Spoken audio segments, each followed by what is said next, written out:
Yo, we back, we live. YouTube's making it kind of irritating to be a creator with the live streaming.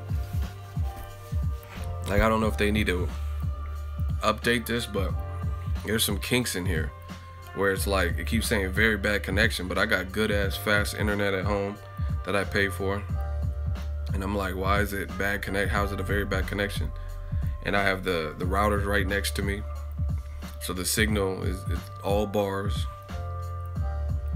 I pull up my laptop and everything, have no issues with it. You know what I mean? I pull up my phone, connect to the internet, have no issues. It's only on YouTube. Like when I was in Vegas covering the fight and I was back in my room, it kept saying very bad connection. Like, how is it always a bad connection no matter how strong the Wi-Fi is? Crazy. YouTube, if y'all listening, get this right, because I'm trying to talk with the fans.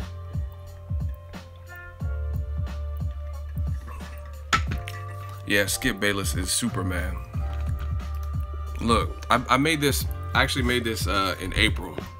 A little meme. I said, this is the you don't know shit about boxing starter kit. Mayweather and Pacquiao, because that's the fight everyone talks about when they don't know shit about boxing.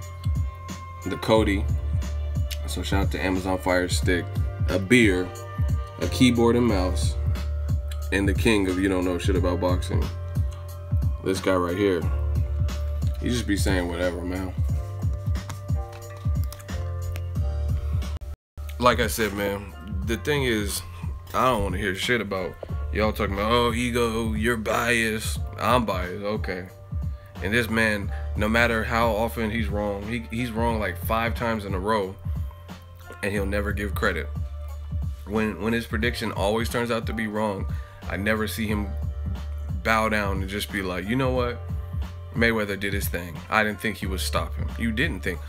He, just like all casuals, they put the fighters they like, and I like Conor too, but I'm not a casual. You know what I mean? They put the fighters that they like in the highest of regards. Oh, Floyd, his brittle hands. He hasn't stopped anyone since 1999. Well, guess what? It's 2017, and the motherfucker got a stoppage. You guys sound stupid. You know what I mean? Brendan Schaub did an interview. Don't quote me. I don't remember who it was with. Maybe ESPN Deportes or somebody. And he says Floyd hasn't had a stoppage in a really long time. He can't stop Conor McGregor. Conor McGregor's only been submitted. Yada yada yada. Conor has a great chance to beat Floyd. So, excuse me. Who was accurate with their predictions and who wasn't? You know what I mean? It's that simple. Y'all was trusting Skip Bayless and the Brendan Schaubs. I don't really know what Joe Rogan was. I think he was kind of trying to act like Conor had a chance and playing both sides of the fence. I don't know. I don't remember his quotes sticking out. But these can be cool people, but when it comes to boxing, there's a limited palette of knowledge. You know what I mean? What was my prediction? I've talked about that several times. I said Floyd Mayweather TKO rounds 8 through 10. And it was round 10 he got a TKO. Yeah, Skip, like I said, the thing is, Skip never admits that he was way off the mark. Never, never, ever. Never once have I heard him say, Conor, before the fight, Conor's too young, too strong, too big. Conor's fists are bigger than Mayweather's skull.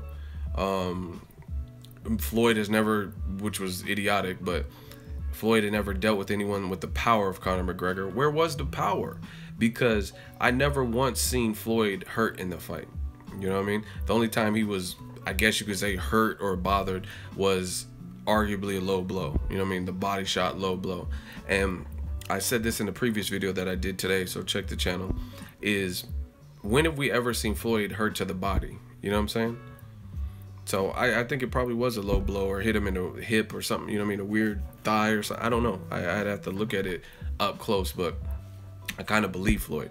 Every time I seen him get hurt, it was usually headshots like Zab Judah, DeMarcus Corley, Shane Mosley, Maidana in the second fight. You know what I mean?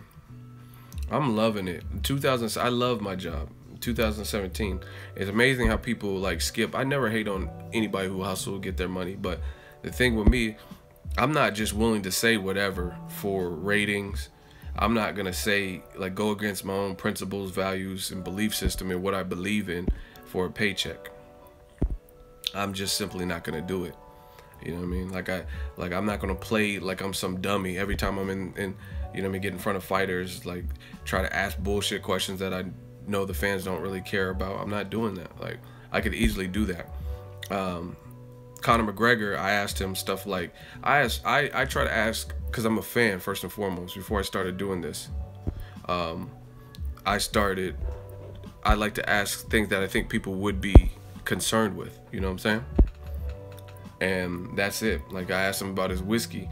Now that doesn't have nothing to do with the fight game, but the motherfucker has a cup of whiskey, and he ultimately let me try the whiskey. You know what I mean? So I asked stuff like that because a lot of boxing fans, they drink, they might want to support, they want to know when that's coming out. But I'm gonna asking him like, hey, what's your favorite cereal, Conor McGregor? Like I'm not gonna do that. And it's crazy to me because, like, you know what I mean? You have to put in work to get credentials. They don't just hand out credentials, especially to a fight the magnitude of Mayweather McGregor. Trust me. They told me that over 4,000 something people applied for it, and 500-600 people, or media outlets basically, got denied for the fight. So it's not like they're just giving over. There's only a limited amount of capacity, and the tickets were really expensive for the fight, so they're not just letting people in the front door. That's my whole point. You know what I mean? So the point being is, to get into the fight, you have to build up your brand, your profile, or at least know the right people or whatever. So to get in front of these fighters and be asking some bullshit, that's like a waste of everybody's time. You do all this to get into the fight that everybody wants to see, or some people want to see, and you ask them some stupid shit.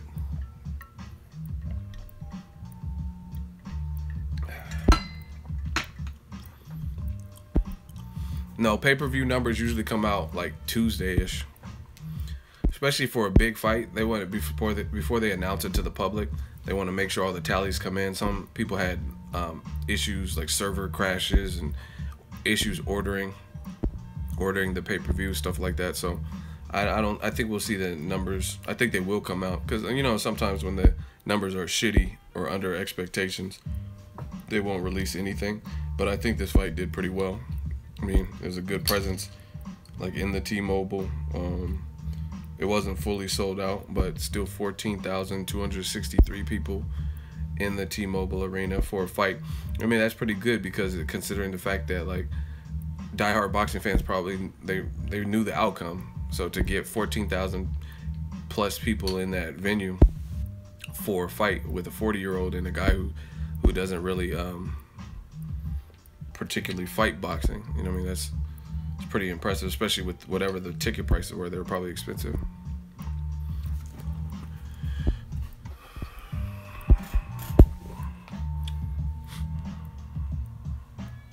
Okay, the comments are coming in quick.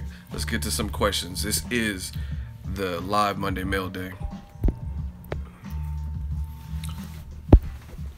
Why wasn't Tank disqualified for the illegal blow? I guess that's a solid question, but I'm gonna try my best to break it down. So for me, like, things happen in a fight. Mike Tyson tells you that. He says, it's the fight, so what? Whatever happens, happens. So, you know what I mean? You have to understand, this is a martial art. This is a combat. So it's a fight. So it's not always going to be squeaky clean. Sometimes people clash heads and stuff like that. But a lot of people throw out this illegal and disqualified and illegal shots and stuff like that.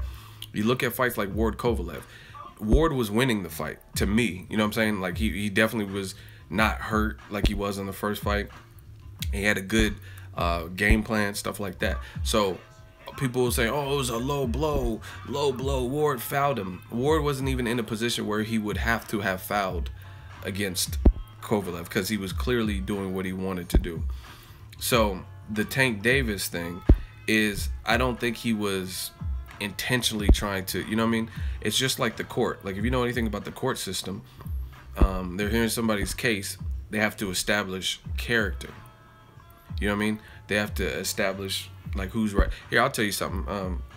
I worked at a job, and they got rid of me because they said I changed my punches or something. It was a long time ago. They said I changed my punches. because I punched in after the fact, and they basically weren't gonna let me get unemployment, right? I had always promoted through the job. What they were saying was some bullshit, etc. So we had a hearing with there was like the state board, because they were trying to deny my unemployment benefits because they said, oh, you did something against company policy, and they ruled in my favor because what I was saying was the truth. And the judge, what she did was establish character. She said, so let me get this straight. He's never been in trouble. He's never been written up. And you just assume that this one occurrence happened. He told you what happened and explained it, and you just hauled off and got rid of him. And you claim he was like basically falsifying his time punches. That's how it works in boxing too. Just like a court, you have to establish character. Now, Tank was in maybe more of a competitive fight than people thought it was going to be, but they didn't look intentional. It didn't look like he hurt his man with clean shots. He hit him to the body in that sequence, and he hit him with like a right cross or something upstairs that turned his head, and he started staggering. His legs looked fucked up. So he wasn't, especially at that point, he wasn't really in a position where he would have to have fouled.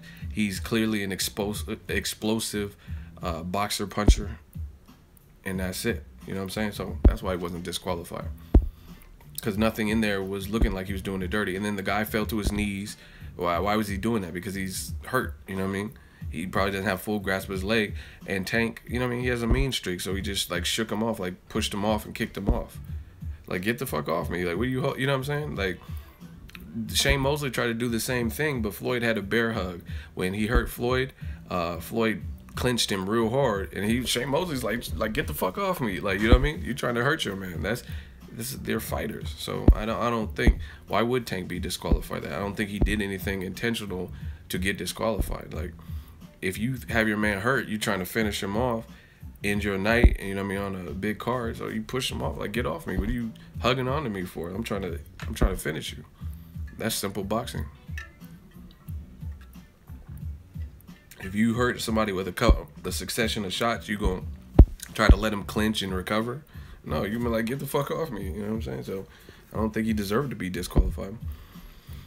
Again, it wasn't Tank's best performance. He said he had something going on in the camp, and I mean, I believe him, because he had two of his 3 performances were like very impressive this year. You know what I mean? Then he has one that's not. He's 22. He's young. He missed weight.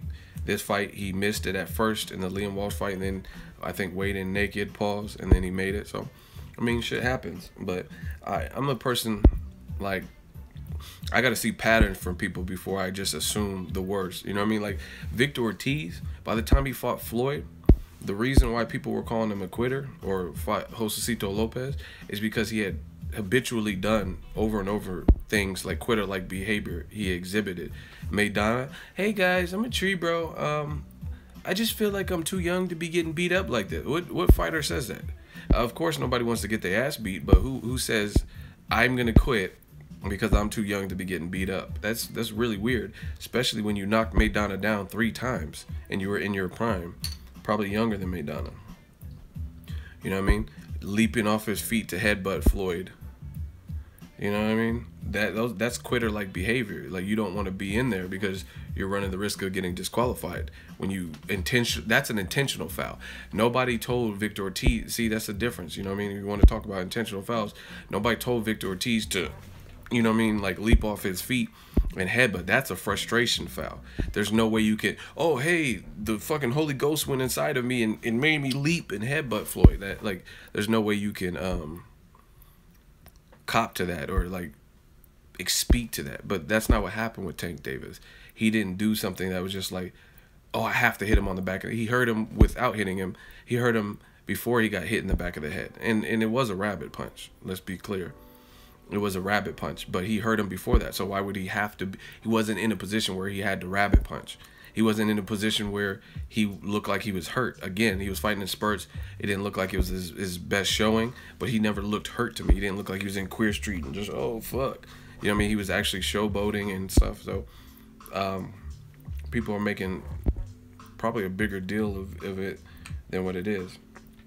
Shit, like, people keep talking about Lomachenko, but Lomachenko has less fights and he already has a loss. So it's safe to say he has a performance that wasn't his best either. But since then, he's been looking good. You know what I mean? He fought Salido and lost.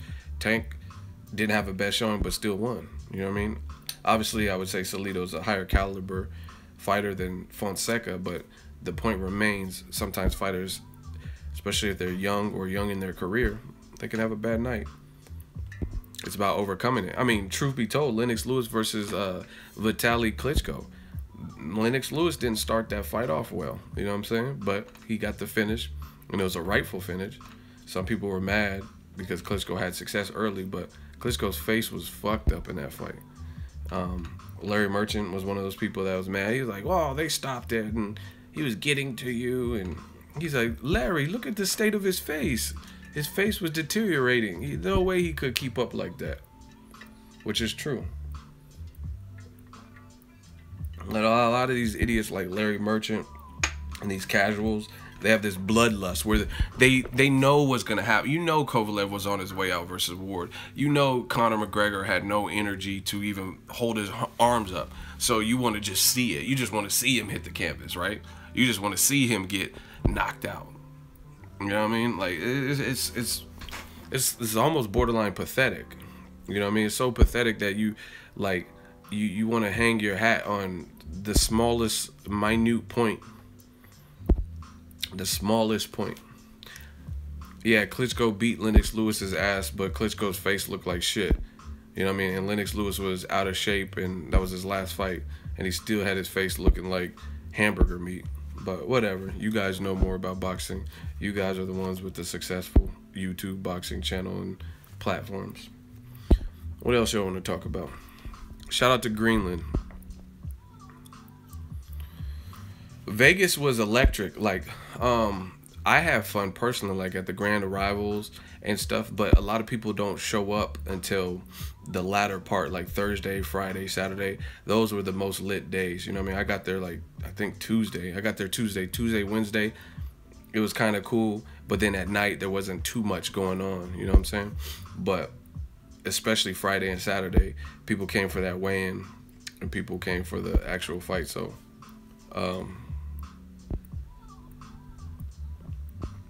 love your work, but you were inconsistent with Loma versus Mariaga and Tank versus Fonseca. See, you guys, a lot of y'all just say shit. What have I been inconsistent with? What's inconsistent? Tank, like, what is, I don't even understand. How was I inconsistent with Mariaga and Loma? Loma beat Mariaga, who was a guy with 2 losses where he got knocked down in both of his losses. Tank fought an undefeated unknown guy. Like, what is there to be consistent about? I don't get what you're saying. And again, you guys try to out me or whatever. I love your work, but what's your point? Like, what did I say? What am I supposed to be consistent with? I don't get it.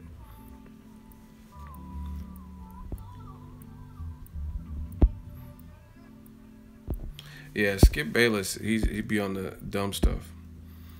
It's just, I'm telling you, 2017 has been a great year for. Yeah, people always nitpick. We know, but people try to, like, this is the thing with me. I'm a realist, so you got to make it make sense to me. You know what I mean? Some people, you're inconsistent with Loma Mariaga and Tank versus Fonseca. What's inconsistent? Like, well, those fights don't even have nothing to do with each other. I mean, I never even drew comparisons. What are you talking about? What have I been inconsistent with? What have I said? Or, you know what I mean? What's the comparison? I don't know when Peter's coming back. Peter Quillen. He's been out of the ring 2 years. I mean, he's in good shape right now. I seen him last time I seen him. He was in good shape. I don't know when he's coming back. Hopefully soon. I mean, he's just trying to stay ready, train. I think Andy Lee was his last fight. But yeah, man, this dude Skip Bayless. It's like, like I said, don't you get tired of being wrong? Like, honestly, do you get tired of being wrong?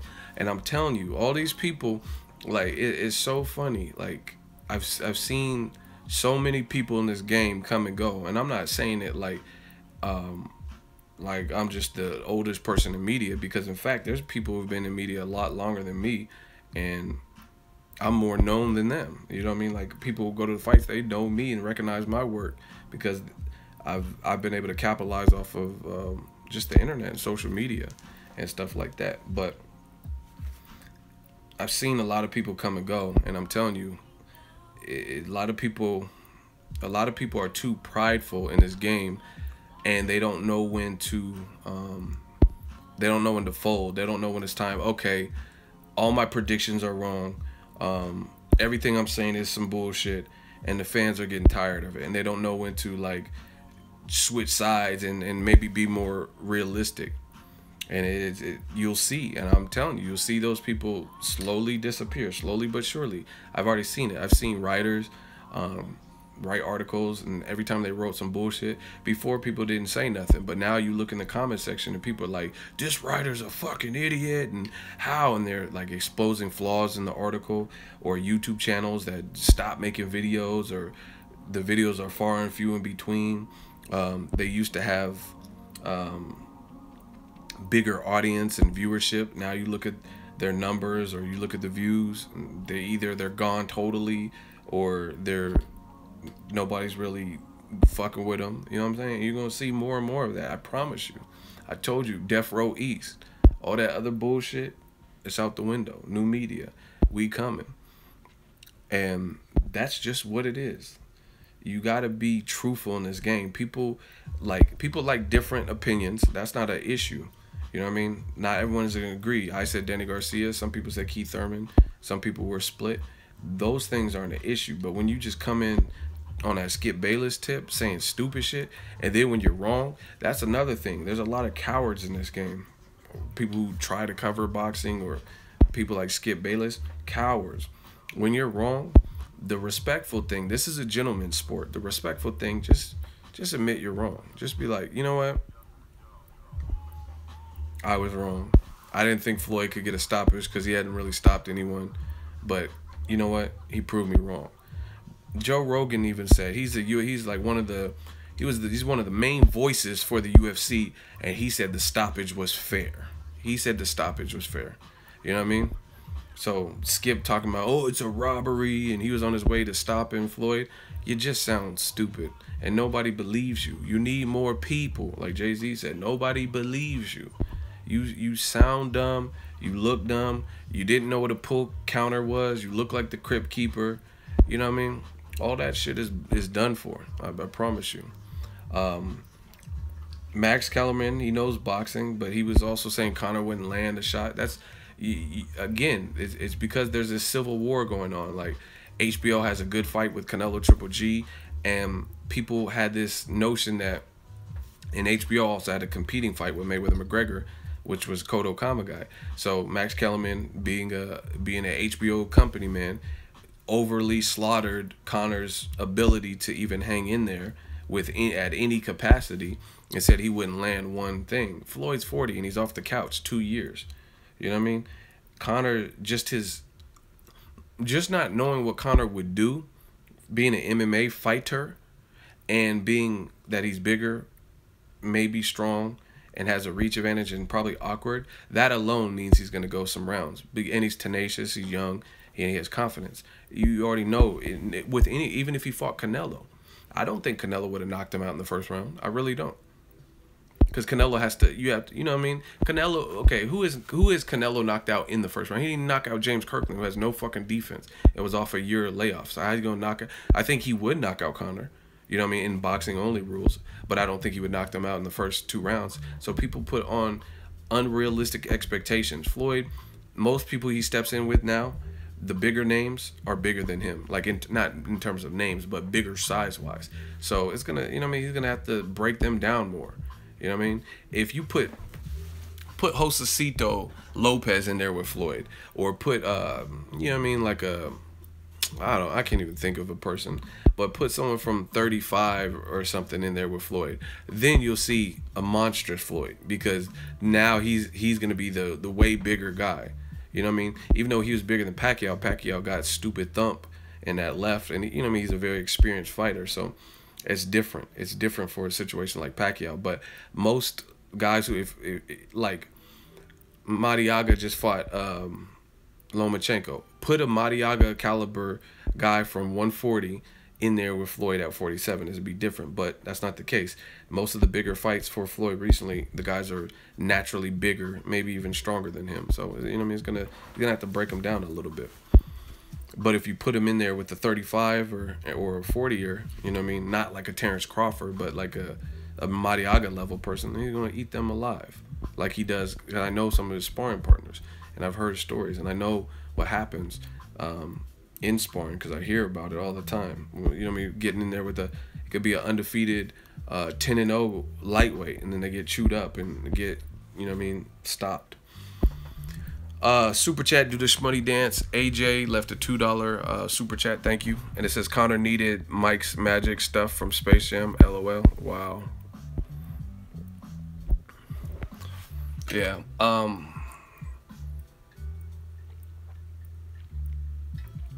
You know what's funny to me?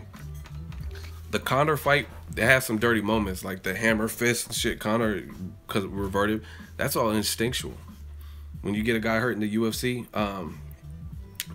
who is it that one of the diehard UFC fans, who fought who is that? He was like he's like a white dude, he's kind of out of shape, and he knocked out Todd Duffy, and then he was hitting him with the hammer fist. Like, who was that dude that knocked out Todd Duffy when he was kind of, I guess, in prime? He got it, and then Todd Duffy was on the mat, and then he got on top of him, and he was like, bow, bow. And he was hitting him with the hammer fist. Mike Russo, yes. That, you know what I mean? That's instinctual. That's instinctual stuff. And that's, you know what the funny thing is? I thought the fight, like I said, it had dirty moments. Conor tried to take Floyd's back and hammer fists, and there's some slapping, rabbit punches and stuff. But the Maidana fight was probably a little bit dirtier. You know what I'm saying? Like, Conor, he kept it pretty, considering, with all things considered, he kept it fairly clean. You know what I'm saying? Like, and the thing is, people complain, but Floyd didn't even complain. He was getting that. See, this is the thing. Like, I fuck with Berto. Berto trains out here and stuff. Very cool dude. But this is the difference between Floyd mentally and other fighters. Berto, when he didn't like what was going on with Robert Guerrero, it took him rounds to adjust because he kept wanting to complain about it to the ref. Hey, he smothered me. He hit me. You know what I'm saying? The ref wasn't doing nothing about it. You got to scrap your way out of that.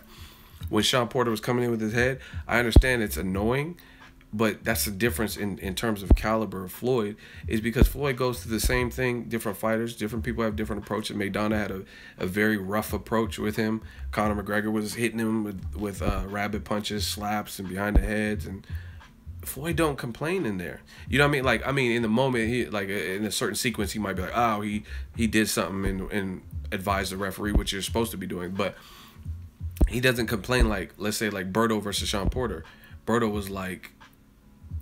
versus Guerrero, he was like constantly trying to complain about the ref instead of like fighting. He was trying, you know what I mean? Floyd, he'll do his complaints after, for the most part. You know what I'm saying? Like, he'd be like, Robert Garcia, tell your fighter stop hitting me in the dick or in the nuts or whatever he said. Or he'll talk about the rabbit punches after, but he just makes his way through. He makes his way through the rough parts, the rough patches in the fight. Floyd is a dog. That's really what it is. And the motherfucker's 40. But he's getting hit on the head. People, see, that's why I don't talk to a lot of people when it comes to this boxing tip, because they don't know what the fuck they're talking about. There's this notion that Floyd is the biggest bitch and pillow-fisted and stuff. Floyd's a dog in there. Because if you weren't a dog, you would be doing all those things. Like even Kovalev. Kovalev is supposed to be the crusher, but when things weren't going his way and he didn't like Ward's pressure and maybe starting to fatigue a bit, what did Kovalev do?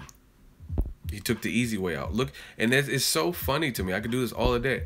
Look at the known warriors of the sport. You know what I mean? Like Kovalev, he's the crusher, but when it got hot in the kitchen, he didn't get any dog and like, okay, Andre Ward, okay, he's coming with this, and just start rap, yap, and then, you know what I mean, start fighting on the inside and switching things up dramatically.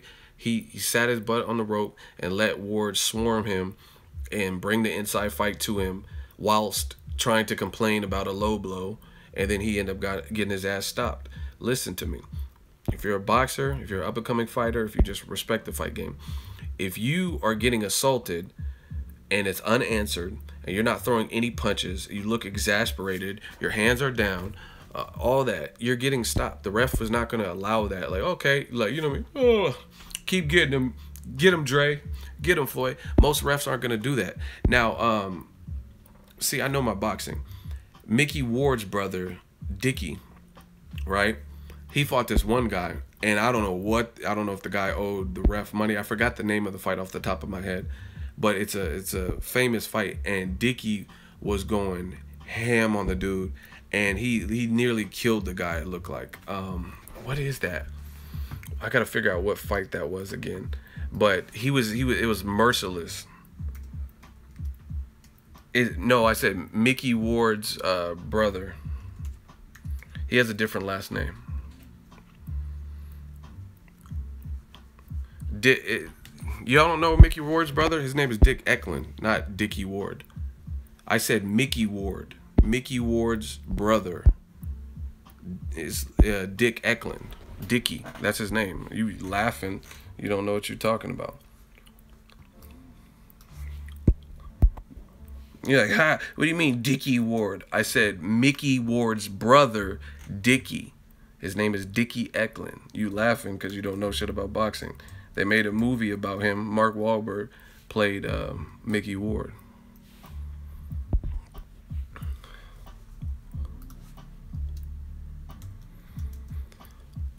Oh, where is it?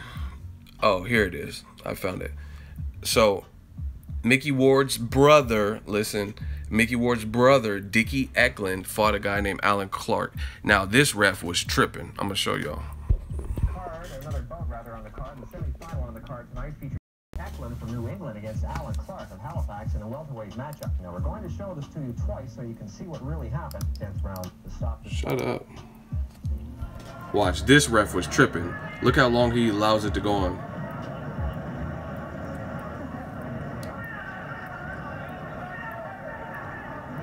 Watch this dude get melted.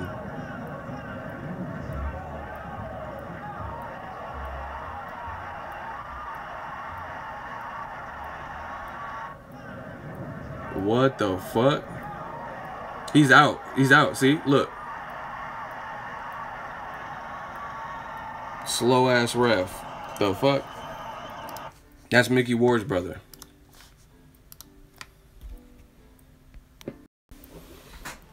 his head was going everywhere. Boom boom bedo. I ain't talk. He was getting fucked up. That was scary. You know what I'm saying? Like the ref just allowed. That was crazy. I don't even remember what I was talking about. But that that slow ass ref was out to lunch. You know what I mean? He was getting fucked up. That's Mickey Ward's brother. I know Mickey Ward's daughter. Shout out to Cass. I see you. I don't even remember why I brought that up. It had something to do with the ref, but I just seen him getting assaulted and lost my train of thought. Yeah, he was whooping him with that. But yeah, Christian Bale played his character, Dickie Eklund.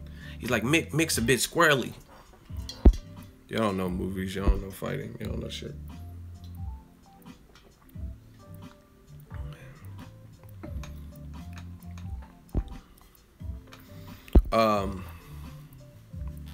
He low blowed him. The replay is on YouTube. No, okay, I never said Conor wasn't dirty. He like, first of all, another thing is Conor, I think, not to make excuses, but I think Conor being dirty is more so because he's not a boxer, so he doesn't know what to do. Maidana has been a career lifelong boxer, and one of his dirtiest fights was with Mayweather. Orlando Salido's been fighting as a pro since 15, like Canelo. One of his dirtiest fights was with Vasyl Lomachenko. That's because they know they can't outskill that person. So they just try to use height, size, weight, any advantage that they have, because they don't have the advantage. Salido's not more technically skilled than Lomachenko. He doesn't have more of an amateur background because, like I just said, Salido turned pro at age 15. That's the difference. You know what I mean? So guys like Maidana, he knew he couldn't fuck with Floyd skill for skill, just straight up and bop, I hit you with the jab. He can't, you know what I mean? He can't fuck with Floyd boxing like that.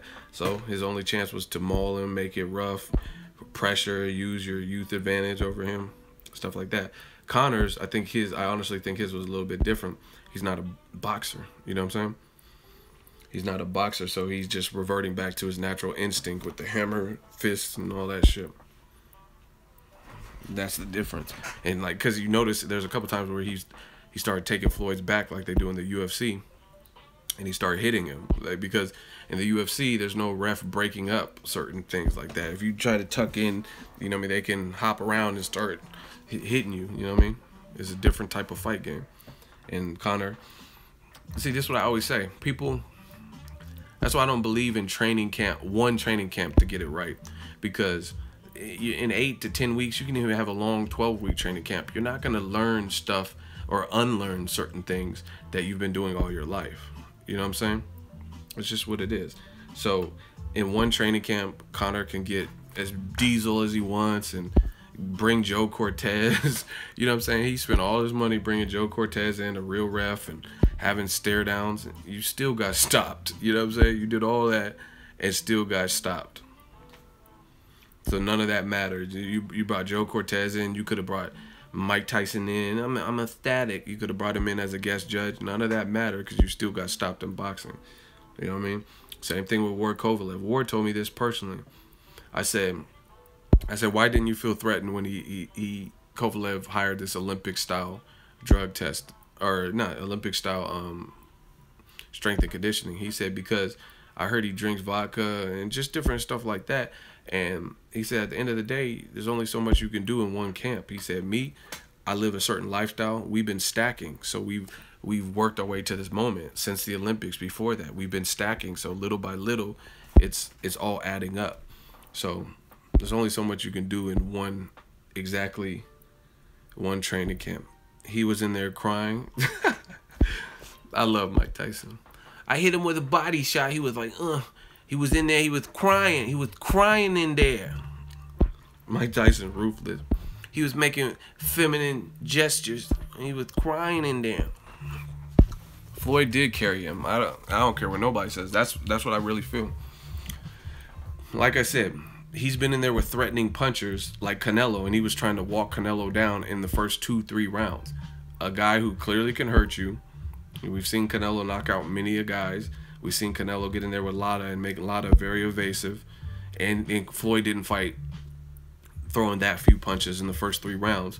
So why would he take those chances with Canelo, but not be willing to take it with Conor? I think Conor was more of a wild card. He's coming from an MMA background. It's a strategy, and it obviously was the right strategy, because like what if okay, for example, this is why I believe he carried him, and this is why it was a strategy. If Floyd came in there and instantly started walking him down, and then, you know what I mean, Conor at full strength, because when you start a fight, how are you going to have less energy than when you finish the fight? That's not human unless you're on something. You know what I'm saying? So I think we all agree that when you start the fight, you will have the maximum amount of energy. You know what I'm saying? That's just how it goes. That's how the human body is set up. So while he's fresh and stuff, if he would have just kept walking him down, you know what I mean? What if you get caught by the younger, stronger, or I don't even know about stronger, but you know what I mean, a young, strong guy, and you just get caught with the uppercut, or you know what I mean, a crazy straight left or something? You don't do that. And especially if you don't know what the fuck he's gonna do, because he did try some tricky footwork and switching stances and his Bruce Lee shit. He had a weird stance when he kind of ran out. He was doing some stuff. So you just take a look at that. Okay, let me see what he's doing. Bow, keep some distance. And he was just surveying him. Doodle Schmuddy Dance, $2 super chat from Alex Lugo. No participation trophies in boxing. Exactly. That's what I'm saying. I mean, a lot of people don't switch up now. That's all I'm saying. Don't switch up now. 49-1. I want you to go to the mall today and wear that shirt. You know what I mean? You thought you wear it, and wear the shirt now. You know what I mean? All these people say, oh, Floyd can't knock out a grape, and he hasn't had a knockout since '99, and well, he got one on Saturday. You know what I mean? All his head's too small, and Conor takes kicks. I told you, y'all. I'm telling y'all, a lot of y'all really don't know shit about boxing. Y'all talking about, oh, he takes kicks. That's great, but it's like, you know how they say styles make fights. The style of fight makes the fight too. It's not just styles make fights only in boxing. Taking a kick is great. Like, okay, let's say Ronda Rousey. Let's say she took a kick in boxing from Miesha Tate or something. Put her in there with Ann Wolfe, and she's getting fucked up off top. So it doesn't matter how many kicks she can take, because, okay, she could take UFC kicks, but it's different when someone's breaking you down cerebrally in a boxing match. It's just different, because, oh, okay, oh, I took a kick. Maybe you expected the kick or whatever. Certain things, if you go into boxing, they might they might fuck you over, and knowing you can't kick them, it's just a total different ball game. Shout out to my dude Caleb Plant. Make sure you guys follow him on Instagram, Caleb Plant. But he brought up a very good point. He said it's like taking the very best rugby quarterback and putting him in there with Tom Brady. Those merits, those stripes, none of that shit matters when you do rugby shit in the NFL. Were you proud to see Floyd walking Conor down? Proud? I'm not Floyd Sr. I'm not his dad. There's nothing to be proud of. I mean, that's, like I said, the fight played out like I expected. You don't have to take my word for it. Listen to what I was saying before. Listen to what I'm saying now. And it's going to be completely different than Skip Bayless, who is now switching what he was saying. He was saying Conor has the type of power Floyd's never seen. You sound dumb. Because, like I said, boxers have only one or two weapons, and that's the left hand and the right hand. You know what I mean? There's other like weapons like that go in conjunction, like your mind, your legs. You can navigate around the ring, get in position, shit like that. But to score the knockout is going to require your hands. You can't use your feet. You can't choke them out. You know what I'm saying? You can't hit them when they're down even. Unlike the UFC, if you fall to the mat, you can get right back up. There's no count. You know what I'm saying? I see Nate Diaz got knocked down by Conor McGregor and got right back up, and the fight keeps going. You know what I'm saying? So it's just different rules, and all that shit don't switch now, like I said. But Conor can take a kick.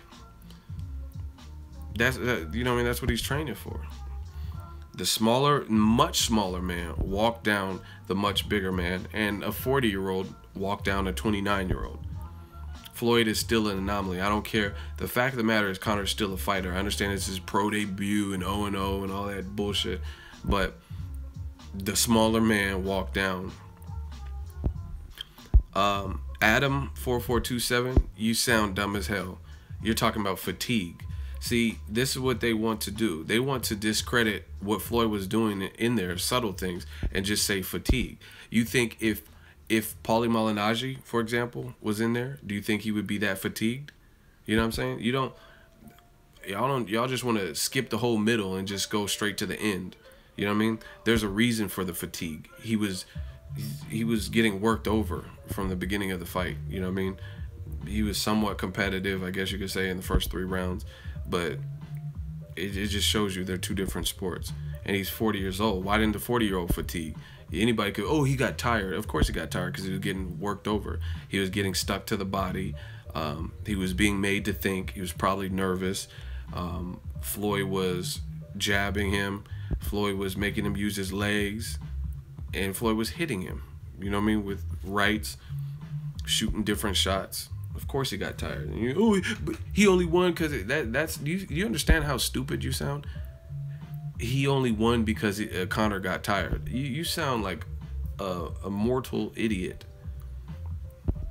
He lost because he got tired. Whose fucking fault is that? Why is the guy who is 29 getting tired before the 40-year-old? Especially when he's this killer puncher. See how stupid that sounds? You know what I mean? That's like, let's say you're 29 and then another guy's 40 and he's outworking you in the weight room, and you can only work out 30 minutes, but this motherfucker can work out an hour and a half. and you have to leave because you're so dead and tired. That whose fault is that? Is it the 40-year-old because he can outwork you and he's conditioned his body to be able to do the same work you're doing and do it for an hour and a half, and then the other person is only conditioned their body 30 minutes and they're topped out? And part of that is because Floyd lives a clean lifestyle. To my knowledge, he doesn't smoke or drink. Conor does. Conor was drunk or drinking at the press conference. You know what I mean? So you guys sound super casual, and that's why you guys are becoming like dinosaurs and extinct. All that radical stuff, you sound dumber and dumber. Dumber and dumber when you say that. It was fatigue. Floyd won because of fatigue. Well, guess what? Winning is fucking winning. You know what I mean? Then Conor, and see, there's another reason. Now we're getting into it. Conor was pushing his punches. Very great observation. Now we're gonna get into it. Beforehand, Conor was saying, "Oh yeah, he thinks I'm gonna get tired. We're well conditioned." UFC, the Performance Institute, has multi-million-dollar equipment. I seen some cool shit that was like a treadmill that submerges underwater and all this shit. I'm like, wow. You know what I mean? They got a treadmill that goes underwater. So that's an excuse. Conor said he was well conditioned. He says we're prepared to go the 12 rounds, which you weren't. And now people are making fatigue excuses. But again, Ward, Kovalev, I told you this fight reminded me of that. You know what I'm saying? Whose fault is it if one person gets tired? Even, okay, let's say that's the case. Whose fault is that? Kovalev hired a triathlon coach, and he got tired, and Ward started mopping him up. Whose fault is that? You know what I'm saying? It's like, especially, it's funny because like a lot of people look at certain people, like what do they say about Deontay Wilder? They say, oh, he's bum squad. What do they say about Floyd? Oh, he's a bitch. He's boxing's biggest coward. But it's funny because the bum killers and the cowards, they always end up showing a lot more heart when the going gets tough. Deontay Wilder broke his hand and was still pummeling Chris Arreola, who admitted post-fight. You know what I'm saying? He was like, man, Deontay Wilder fucked me up. He beat my ass. You know what I mean? So how come Wilder's able to work through actual pain? Like, I seen it. He had metal pins in his hand. How's he able to work through that pain? But Conor McGregor gets tired and it gets stopped. Kovalev gets tired and gets stopped. So there's still no excuse, even if you want to try to use the fatigue as an excuse. He won the first. I don't want to hear that. That's just like Castillo. Oh, Castillo won. So if you do something, you can do it again. I promise you. If I, like, let's say, okay, here's an example. I do video edits, right? I know how to edit video. There's been times where I've been tired or something. I'm doing a video edit and I get to a certain point and I forget to save it. And let's say there's a power outage or my computer crashes and then it gets restarted. I have not saved it at all, right? And I'm pissed, like, fuck. Now I have to do the same work over. But guess what? I'm a video editor. It's inconvenient, but if I did it once, I can do it again. I can make it look pretty close to it because I remember what clips I put where and how I composed it. You know what I'm saying? So Castillo, Kovalev, if everyone's saying they won the first fight against Floyd and against Andre, then why can't you do it again a mere 4 to 6 months later? Why can't you do it? You only did it, had the performance of a lifetime, and it can only do it once. You had your opportunity. So as far as I'm concerned, that puts a stamp on it. You had your opportunity to rectify the situation and prove once and for all you weren't really the loser and it was a fluke and you should have won, and you came up short. Castillo got his ass beat even worse in the second fight when Floyd repaired his rotator cuff, and Andre Ward was able to do road work, and then Kovalev gets stopped. So once again, we're not dishing out excuses. You know what I mean? And you notice that, like, a lot of times, like, I really feel if Anthony Joshua fought Klitschko in a rematch, he would probably, it'd be the same outcome, because Klitschko had a great performance and he still got stopped. So what's going to happen in the rematch? What can Klitschko do even better? He battled over adversity for a couple of rounds, hurt Joshua back, and he still got stopped. So what was he going to do in the rematch at his age? You know what I'm saying? So if you could do it once, you could do it twice. And that's the thing. You guys are making an excuse. Oh, but Kovalev won the first one. Then why didn't he win the second one? And why wasn't it even as close as the first one? He was getting bodied in there. The clear separation of skill, just like Castillo. So y'all want to bring up the old shit, but you don't want to talk about why they were never able to duplicate what they said they were going to do. Like Floyd. Floyd fought Maidana. First one was competitive. We all know. That was definitely a competitive fight. Why didn't Maidana do what he did in the first fight? Again, because he's not the more skilled fighter. It wasn't even close, the second one, like the first one. Guys just got to admit defeat. And I'm going to stay on your neck, pause, until you guys do. And you're going to look dumber and dumber. Trust me, you don't want to go against a conglomerate. Because the conglomerate is the truth. Making up $1 million excuses. Oh, he got fatigued. Why did he get fatigued? You know what I mean? If he was in there with Rod Salka, would Rod Salka have fatigued him? No, he wouldn't have. You know what I mean? Honestly, Conor, he looked decent enough. You know what I mean? Given the pro debut and stuff. Like, if he fought Amir Khan, to me, that would be a dangerous fight. Khan's been... See, and that's the thing. You guys got to give credit to Floyd. Floyd was off the couch for 2 years. Off the couch for 2 years, and he's 40. Amir Khan is younger, coming off a brutal knockout, maybe a 1.5 year layoff, so a little bit shorter. And I think if Amir Khan fought Conor McGregor, he would have to watch out. Khan does good with southpaws, but Conor's a tricky-ass big southpaw. You know what I'm saying? So, as far as I'm concerned, you think Broner would have made Conor tired and just walked him down like that? You know what I'm saying? So, especially with the height advantage and stuff that Conor has. So a lot of people are like overly crediting Conor. Like I said, I give him credit for having heart and shit like that and taking the chance, but he did what I thought he would do. And beyond the third round, he didn't really do that much to me. I hate to break it to you. You guys can get mad and say, oh, you asked for donations and all that stupid shit. That stuff don't bother me. Okay, I'm poor, I'm homeless, I ask for donations, I'm ugly, whatever, you know, I'm gay, whatever you want to say. That don't change the truth. Do the super chat. Halim Future just donated $10. Really appreciate that. Y'all lucky Floyd didn't say what he said about Pacquiao. If we fight 10 times, I'm going to win 10 times. If we fight 20 times, I'm going to win 20 times. 100 times, I'm going to win 100 times. Pac-Man is not a better boxer than me. That's very true. I heard Conor was calling for a rematch. I don't want to see that shit. Same outcome.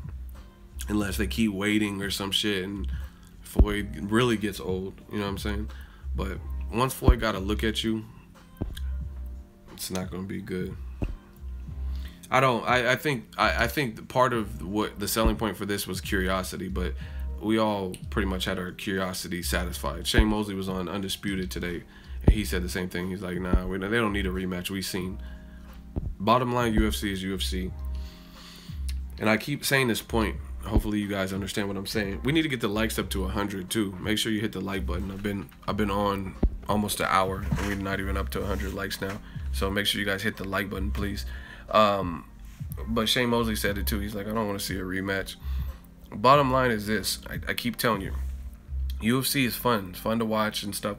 But since it's such a mixed martial arts, some people are experts at certain styles, you know what I mean? And they don't really know much about the other style. You know what I mean? Like, Conor's a good striker for UFC standards. So if he's fighting Chad Mendes might not be a good striker at all. As a result, if it's a stand-up action, then he's going to get dealt with. But you notice when Conor was on the mat, Chad Mendes had the advantage because he was wrestling him. But as soon as Conor was able to stand it back up, Conor was able to get the stoppage with Mendes. And Chad Mendes did that on late notice. So just different sports. But when you take the UFC's best strikers and you put them in with their contemporaries in boxing only rules, most of them probably can't hang because it's a different sport. And although you're extremely good, okay, you know what it reminds me of? Let's say you know how they have those world like ping pong. I don't know if you ever seen. I think I've seen it on like ESPN 2 or something. They had those ping pong champions, and they're just really good at ping pong. Forrest Gump was good at ping pong on the movie, right? Put them in there with Serena Williams in tennis. It's just different. You know what I mean? You could be, it don't matter how great. Ping pong is a certain size table, and tennis is a certain size court. You know what I mean? Serena Williams is going to dog you in regular tennis if you're just you're used to playing ping pong, because the velocity of a tennis ball coming at you being hurled bop versus you know what I mean, the little beer pong, ping pong things, little balls, it's completely different. You know what I mean? So that's what it is. You could be dope as fuck at ping pong, but that don't mean you can get in there with Serena Williams or Andre Agassi or whoever and fuck with them. You know what I mean? You could be the king of miniature golf, but you ain't gonna be able to get in there with Tiger Woods and DUI. I mean, Tiger Woods, and then show him up, or Jack Nicholas or whatever, Arnold Palmer. It's just different. So that's what I think about it. Conor's a good UFC stand-up fighter and striker. I mean, he could work on his boxing. There's probably guys he can beat, but against guys who've boxed their whole life, it's gonna be a different affair. Especially if they're equal size or equal talent level. I'm not saying bottom of the barrel type shit. Like, I'm not saying, like, Conor could beat Rod Salka or somebody because he'd be massively bigger than him, and Salka wouldn't be able to keep him off and or have the ring IQ to thwart Conor.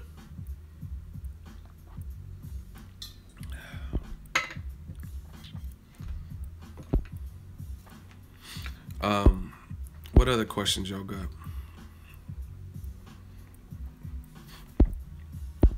I told you, I got the interview on my computer. Errol Spence, he's like, Floyd will stop him. He said, I'll stop him in sparring. Now, do you believe it? I told you, Errol Spence would stop Conor. You know what I mean? He didn't stop Kell Brook until I think the 11th round. So clearly and he was overseas, time zone differences. He was off a 9-month layoff, things like that. So bottom line, do you think is that he clearly has better stamina? You know what I mean? To pull the trigger. Same thing with Joshua, to pull the trigger and stop Klitschko in the 11th round. Obviously, he's in enough conditioning to recover and go 11. And see, and that's what I'm telling you. There's little nuances. I'm glad I just brought that up. That just reminded me. Joshua was extremely tired, and he's extremely muscle bound and like top heavy, especially. You know what I mean? Which takes a lot of blood circulation and oxygen and stuff. But Joshua, being a gold medalist, he knew little boxing tricks to maybe impose enough power shots or power or jab in those lulls and those dips that he had in the Klitschko fight, to the point where he didn't get massacred enough. You know what I mean? Like, Klitschko was winning rounds 5, 6, 7, 8 or whatever while he was gassing up, but he knew enough boxing and enough tactics to recover. But it was going downhill and downhill and downhill and downhill for Conor, because those were deep waters he's not used to, which is exactly what I told you before the first fight, or before the fight even happened. Conor, besides Nate Diaz, he hasn't really been going distances. A lot of his fights have been ending early because them UFC guys can't keep up with that. You know what I mean? His striking ability. That's different with the boxing. Boxers get punched. That's all they take is punches. You get me?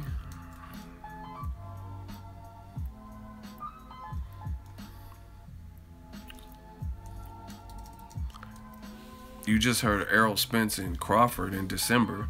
I ain't heard that. Wait, that sounds fake.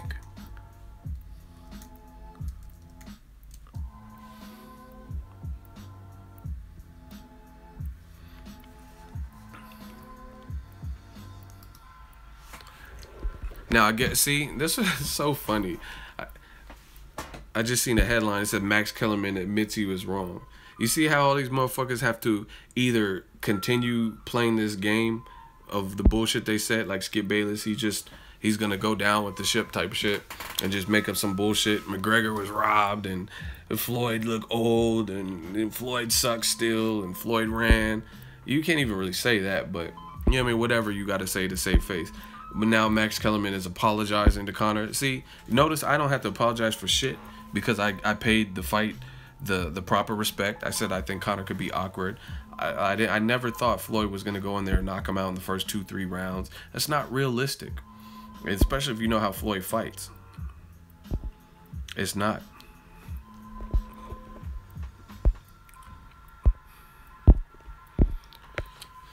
A lot of these motherfuckers is mad. Man, you're ugly. Like, the fact that you care what a dude looks like is very suspect. Moving on. It's funny to me. Max Kellerman, oh, I admit I was wrong. I apologize to Conor. He did a good job. You got to be realistic from the jump. That's what it is. I mean, to think Floyd is just going to go in there off a 2-year layoff and just bomb out Conor McGregor in 1 round, that's stupid. Like,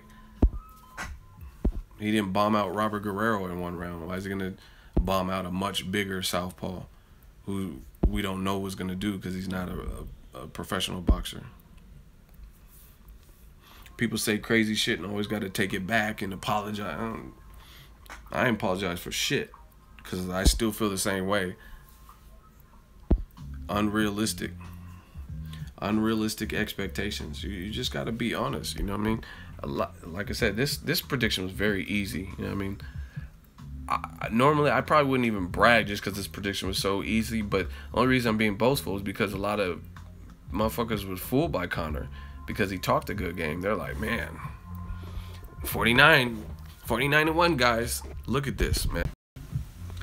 Eddie Alvarez, this is you guys have to learn what the factor. Conor, oh, I run boxing, I am boxing. No, you ain't. But Eddie Alvarez stopped in the 2nd round. The Nate Diaz fights both went the distance. Or actually, the second one went the distance, and then he got submitted in the 2nd round. Then he fought Jose Aldo. He stopped him in 13 seconds, right? Chad Mendez, he stopped him in the 2nd round after he was on the mat for a while in the 1st round. Dennis Seaver, 2nd round. Dustin Poirier stopped him in the 1st round. 1st round. Max Holloway went 3. Marcus Brimage, 1 round. 1 round. 2 rounds. 1 round. 1 round. 1 round. 2 rounds. 1 round. Look at all these 1 rounds. You see all these 1s and 2s? That's Conor's whole UFC career. That's his entire UFC career. 1s, 1s, 1s, 2s. And the most he's going is with Nate Diaz in the 2nd fight. And he was dramatically tired in that one. What the fuck you think was going to happen? Versus Floyd, who could, like I said, he would be one of the only fighters to me that can go 15 rounds. And this is his arena. Floyd knew what he was doing. Floyd was like, you know what, this motherfucker got a big mouth. He's making noise. It'll be an epic event, so people would tune in. A lot of people hate me. Irish fans are going to go crazy, just like Ricky Hatton. Let me get this easy work. And Floyd robbed the bank. Point blank period. So I'm not disappointed. I spent money to go to Vegas. I spent money for hotels. I spent money for food. I'm not disappointed one bit. You know why? Because I knew all along what was going to happen.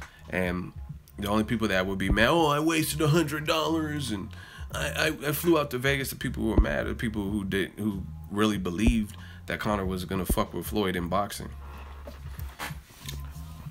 Like, this was, for me, this was willing.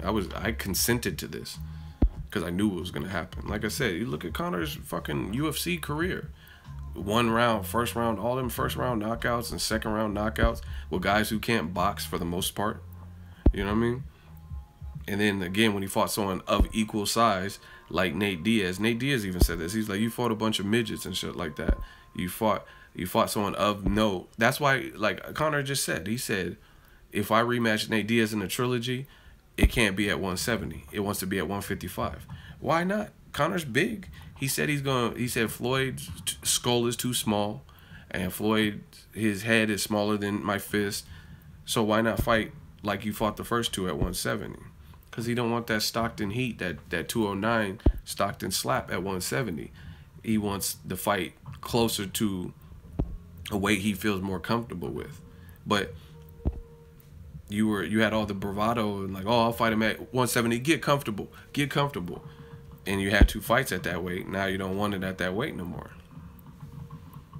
There's a reason behind that. You know what I'm saying?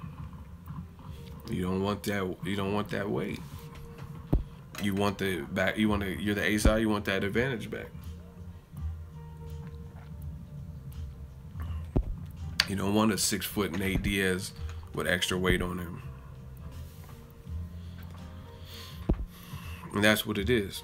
But it's no different than Golovkin Jacobs. You notice the first live dog, like the first, even though y'all didn't even call him a live dog, I was on my channel. I told y'all Jacobs wasn't gonna go easy. I told y'all that. And you're just saying that because he gave you a compliment. You're just saying that because he's black. You're just saying that. And what happened? Now people argue that Jacobs won. If you have to admit, even if you had Golovkin winning, you gotta admit it was his toughest fight, and it was a good fight, and it was a close fight. No matter who you had winning. But guess what? Now Triple G's team, they don't really want the rematch. Abel Sanchez is talking about 4 to 5 fights down the line and this and that. Why? Why is that? Why we have to wait 4 to 5 fights? Why don't you fight Canelo and then fight Jacobs next? Why we gotta wait 4 to 5 fights? You know what I mean? But I'm telling you, a lot of you guys can keep believing the machine and the vehicle, and motherfuckers on YouTube be getting it right more than some of the mainstream media and shit, because it's a different level of appreciation. And there's no if you're a YouTuber, there ain't no battery in your back unless that's what you choose to have happen. You know what I mean? I was at a top rank event last week, and not last week, 2 weeks ago I was at a top rank ESPN event, and then the very next week I'm at a Showtime pay-per-view, which is definitely Al Heyman, you know, premier boxing champ side. That's why you've seen Errol Spence and Broner, Danny Garcia, the Charlo brothers, and Danny Jacobs calling the fight, and you know what I mean, you've seen all that. So I can go wherever I want. You know what I mean? Go to an HBO fight, I don't care. ESPN, Showtime, I don't give a fuck if Nickelodeon's having the fight. But I will call the fight how I see, and I call, you know what I mean? Predictions are predictions. I'm either gonna be right or wrong, but I don't have to only talk good about HBO fighters. I don't have to lie and say Lomachenko's pound for pound #1 if I don't believe that. Because YouTube, Google pays me. Google don't care. They just want me to bring in the money. You know what I mean? Bring in the numbers. They don't give a fuck if I lie and say Lomachenko's #1, or if I say, hey, Lomachenko ain't #1 to me. They don't care. They just want them viewerships and them ads. So my understanding and my partnership is cool. Unlike Max Kellerman, who almost has an obligation to be a company man at all times. You don't want to overly credit Errol Spence or Keith Thurman because they're not on your network. You know what I mean? They're great fighters. You don't want to overly credit them, though. You know what I mean? There's fights competing, like Mayweather McGregor competing with Kodo Kamagai, which is on your network, which is taking away some interest in Canelo Golovkin. So now you have to talk bad about it and not build it up. You know what I mean? Say that Conor won't land one punch on Floyd and then later apologize. I don't got to do that. I don't have to do that at all. And that's the great thing about it. And I still get paid. You know what I mean? And I don't care if it's a Max Kellerman paycheck or Skip Bayless paycheck, because I like creative control. You know what I'm saying? I don't have to have the most money in the world, but as long as I'm comfortable, my family's comfortable, then it's good. Especially when you come from nothing. You come from the bottom. It's shit. I'm supposed to be, I've worked regular jobs my whole life. I'm supposed to be doing that still. You know what I'm saying? So it's not just about money. Obviously money, you need money because you have to, these trips aren't free. You know what I mean? So it takes money to make money, but I don't need a Skip Bayless paycheck.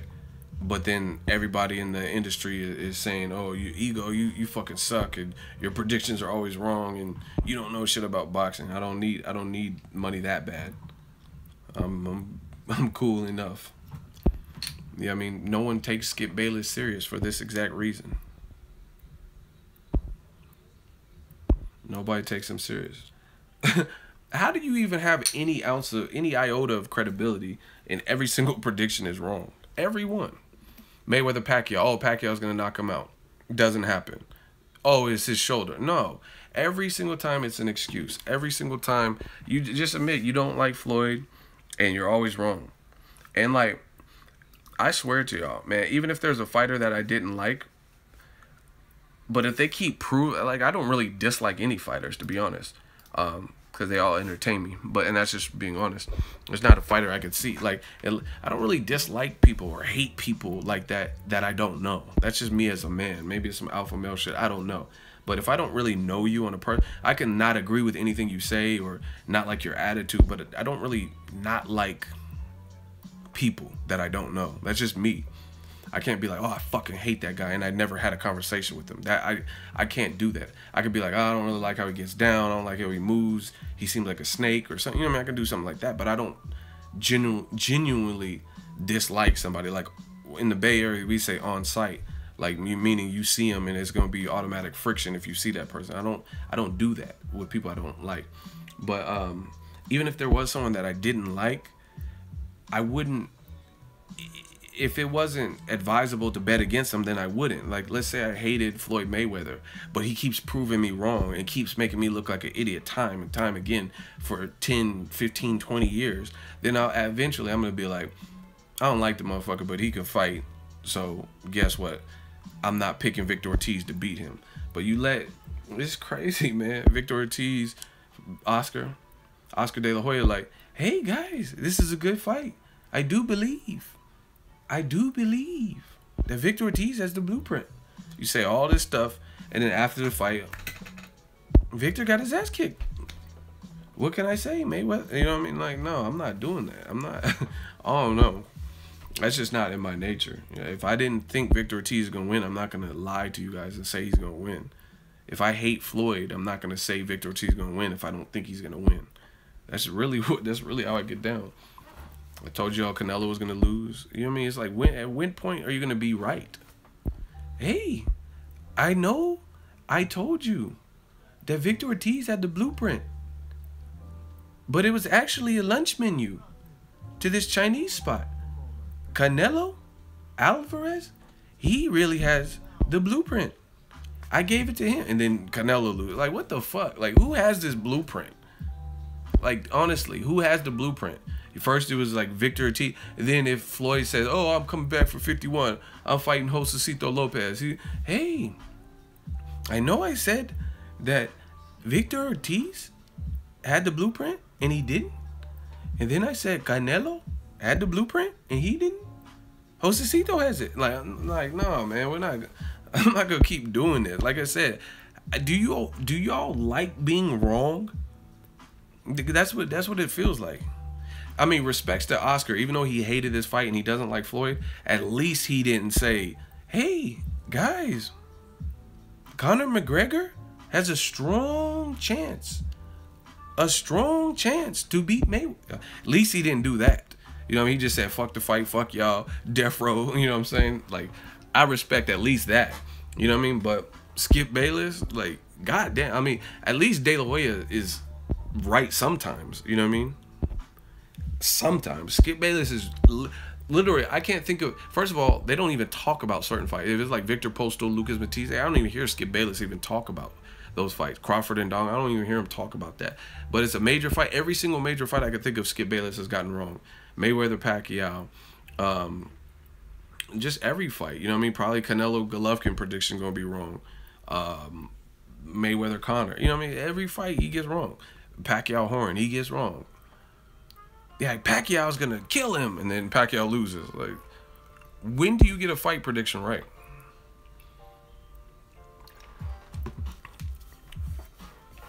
But okay, think of a hater as a profession. If you say Skip Bayless is a hater, you need a new profession if you're hating and your hating is not even working. You know what I'm saying?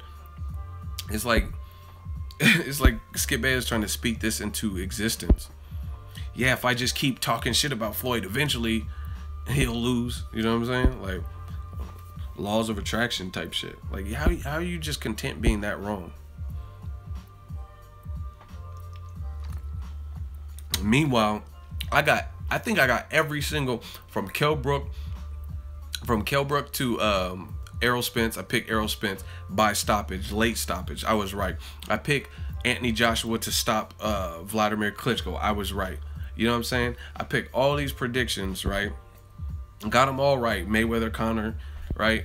I get Danny Garcia, I get one wrong, and go look at the video, go look at, oh, Ego, close your channel, you don't know, fucking 7 reasons my ass. This is 7 reasons you don't know shit, man. Like, you know what I'm saying? Y'all can't wait to talk some shit. When I get one prediction wrong, I want to see y'all going on Skip Bayless, because he's like, I told y'all, he got a Glass Joe record. He's 1 in 99. He got 99 predictions wrong. You know what I mean? And got 1 right, maybe. I don't even know if he got 1 right. So I want to see y'all come in the comment section. Go to Skip Bayless's Twitter and talk about, oh yeah, fucking 7 reasons my dick. You suck. Let's see y'all say that at Skip Bayless. Motherfucker don't know shit about. He don't know shit about sports in general. He was talking all this about LeBron James sucks, and then LeBron James would like win the title that year. Dwayne Wade is Batman, and LeBron is what is he saying? Robin, and Dwayne Wade was Batman. Well, then who the fuck are you? You're the Joker. That's what you are. Good evening, ladies and gentlemen. We are tonight's entertainment. Do you want to know how I got these scars? My father was a drinker. Like, what the fuck? Skip Bayless is the Joker. If this was Gotham City, that's exactly who he'd be. You gotta get the bat. Where does he get those wonderful toys? Fucking Joker, man.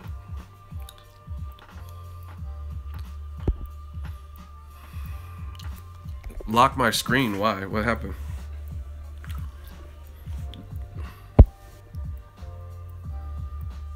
Prediction for Lomachenko Rigo? I don't know. I gotta think about it. I think Rigondeaux's taking the fight at the most dangerous weight just because of weight advantage. Because I mean, sometimes in boxing you can have all skill in the world, but if a guy has skill too and a weight advantage, then you know what I mean, he might edge you out. Like I think at 122 to 126, it would definitely be Rigondeaux.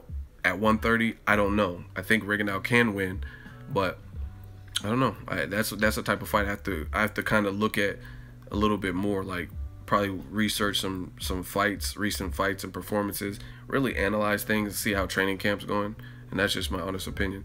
But Rigondeaux is very skilled. I think Rigondeaux, if his power transitions up well and he looks like he has the same power at 22, at 30, then I think he's probably stronger per capita than Lomachenko. But if Rigondeaux breaks Lomachenko's jaw, then this motherfucker is an alien. He's like godlike for boxing, because that would be crazy. But see, this is the thing with Lomachenko. He's a very good fighter, but he's not #1 pound for pound.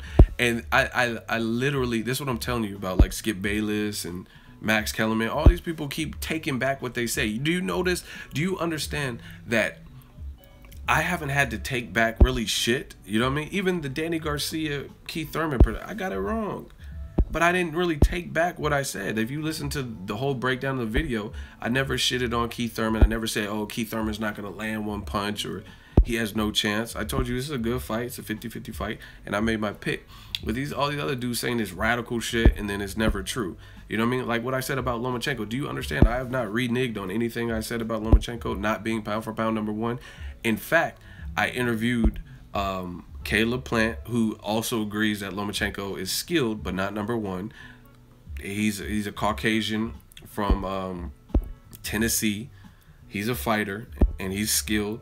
And he says Lomachenko, he got good, but he can't beat Ward and Colt and Crawford on the pound for pound list. And he gave his reason. The interview's up. I interviewed Sean Porter and I asked him about that. He started shaking his head. I interviewed Troy King. You know what I mean? I've interviewed several people, and they're saying the same thing about Lomachenko. He's good, he's skilled, but I got to see some more. You know what I'm saying? So this is why I love my job, and this is why I love this particular year. It's a great year for boxing. I have not had to take back really anything. Like I said, Lomachenko not being pound for pound, I don't care. I don't feel he's #1 pound for pound.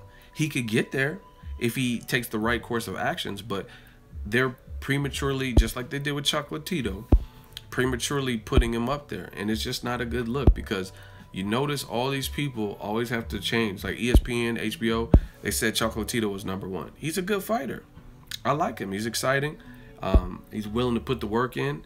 He was partially trained by a legend, Alexis Arguello, right? He's one of the few fighters from Nicaragua who has like achieved like mass success. He's better than like Ricardo Mayorga. I like Mayorga though, cause he be slapping people. He be at the weigh-in like, like why'd you just slap me, bruh? What the fuck? But again, it's just premature. And then now you notice ESPN, where are them articles about saying Chocolatito was the best in the last 25 and he's better than Miguel Cotto and Terry Norris and Winky Wright? It's just, you can't do that. It's saying Golovkin, they said that about Golovkin, and then he arguably loses to Danny Jacobs. You look stupid saying all this radical shit. Let these fighters be good and let them earn their stripes like Floyd had to do, like Ward had to do. Let them earn their stripes like all the legends had to do. Roberto Duran, Tommy Hearns, Sugar Ray Leonard. Sugar Ray Leonard and motherfuckers when he was fighting like John Bexon, you know what I mean, just random people. People weren't saying he was the best. He was the best ever and shit like that. But Sugar Ray Leonard, Ray Robinson, the reason they say that is because we look back on their careers and we see a full spectrum and we see some high profile fights. Like, damn, Sugar Ray, he lost to Duran, then he embarrassed him and made him quit. You know what I mean? He fought this person and that person, Hagler out of retirement. You know what I'm saying? But with Lomachenko and Chocolatito and whatever, people aren't even willing to let their careers happen like they happen. They get like a lot, like at least Chocolatito went like 49 fights or whatever without having a loss in multiple weight classes. Lomachenko been through 2 weight classes and already got a loss in 10 fights because they try to rush the process. You know what I mean? It's just like if you guys do any baking, if you bake a cake or something, my mom used to bake or whatever, and then she'd be like, oh, don't bother it, just let the cake rise, just let the, you know what I mean, because it has to go through its process. And if you keep opening and letting the heat out and shit like that, you interrupt the process and the cake will like collapse and it won't rise like it's supposed to, you know what I mean, with the yeast or whatever the fuck. I don't know, I'm not no baker like that, but that's a little analogy. And they rushed the process. They kept opening the oven. Oh, Lomachenko's ready. He has crazy skill. Put him in there with Salido, and then they put him in there with Salido, and he came up with the L7. Had he waited till now, if he never fought Salido, then he would probably be undefeated. And if he just fought Salido, let's say just the Mariaga fight with Salido, he might beat him. He probably would beat him. But they rushed the process. And that's what you're not supposed to do. That's why people keep saying, oh, tank Lomachenko. No reason to rush. Let him go through the Fonsecas. He don't even have a title now, so there's really no reason to rush. But, you know what I mean? You got to build your fighter up and make it to be the best potential fight. You know what I mean? You can make an argument, oh, if you're a champion, the training wheels are off, fight whoever. But, I mean, it is what it is. It just depends on your handlers, I guess. Tank is 22. You seen an opportunity. Because, like, even, like, put it this way, Joshua's pretty, well, he's not even as young as Tank, but look how Eddie Hearn built him. He didn't just beat Charles Martin and then fight Klitschko or Deontay Wilder. He still ain't fought Wilder, but he didn't just fight Klitschko. Eddie Hearn built him up just like Mayweather Promotions was trying to do with Tank. Like I said, he lost his title. That doesn't matter now. He don't have a title. But that, I think that's realistic. Like I said, Joshua didn't fight Charles Martin and then immediately jumped to Klitschko because he was a champion. Eddie Hearn put him in there with Dominique Brazil. Okay, a guy who's taller by an inch or so. And he's undefeated. Who we really think he'll probably beat, which he did. He broke his man down, stopped him, put him in there with Eric Molina. I think he fought Dillian White after being a champion. And then you get to a Klitschko. You know what I mean? Like, okay, Eric Molina, December. Now we're ready for Klitschko. You know what I mean? So that's the proper way to build a fighter. But like I said, some people would, hey, you're a champion, fight whoever. But you got to be consistent with that. Then you should be begging all the welterweight champions to fight Errol Spence because he wants it. He is a champion who's calling out all the people at 47. Keith Thurman, right? Top fights with Danny Garcia, Pacquiao. You know what I mean? So at least keep it consistent. If that's your real viewpoint of like, okay, if you're a champion, then fight everybody, and then then why aren't you demanding Pacquiao fight Terrence Crawford, Pacquiao fight Errol Spence? See, the game tries to get you twisted. We should probably be a little bit higher with the likes, 175 to 200. I've been going for a little while. Make sure you hit the like button. Again, I keep saying this, the more likes we have, the longer I typically stay. You know what I mean? Unless I have some stuff to do. It's Monday mail day. I'm trying to get to different questions. So if you're enjoying the chat, you like real boxing, hit the like button. It all comes back to kind of the fans, and that's how to be honest, that's how I judge the engagement. Like, I see the chat moving, and I can't read all of it that fast, but I see the chat moving. But the way I interpret the engagement level is by people liking it. Like, okay, we have 183 people in here right now, but we have 158 likes. So, and some of those likes were some people come in and out and stuff like that. So make sure you guys hit the like button. Spence versus Garcia. It's a good fight. I would favor Spence. Bigger. His power is more proven at welterweight. I think he's athletic enough. Athleticism seems to bother Garcia. And I mean, his body shots and power, I think, will bother anybody if he gets to working. Yeah, man, we working. Y'all already know what that is. Get them likes up. We working. We enjoying this fresh week. Canelo Golovkin, there's a public workout today. I was gonna go to it, but man, I'm to be honest, I'm tired of traveling right now. Like, literally in the last 2 weeks, aside from right now, I've been home one day, aside from like getting back yesterday. So I've slept in my bed 2 times in the last 14 days. So I didn't really feel like making the LA trip just for a public workout. You know what I mean? Dealing with that madness right now. But in case you guys want to check it out, Golden Boy should be streaming it. It'll be on YouTube, on, I think, HBO's channel. It's a great fight. I'm happy for September. Very good fights in September. Chocolatito, Superfly card. Sor Rungvisai rematch. That's a great fight. It's a great card too. They did it up with that card.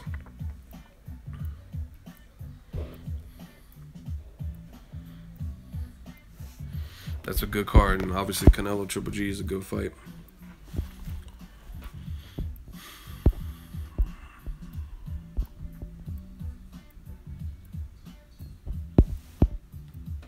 Yeah, very good card. See, and that's the thing, man. Like, the great thing about, like I said, with the YouTube platform is, like, I'm not bound by one organization. Like, I've been to Top Rank events, Golden Boy events, PBC. Like, I don't care. I'm a boxing fan. Like, I don't care. I don't have to be, like, buddy with any one promoter. I speak my mind and keep it pushing. I try to be, you know what I mean, professional, have fun, be respectful, but I can go to whatever I want, you know what I mean? And, like, I can appreciate just a good card. And to me, the HBO card, the Superfly card, I've never seen a Superfly, a card with that many notable names in that division.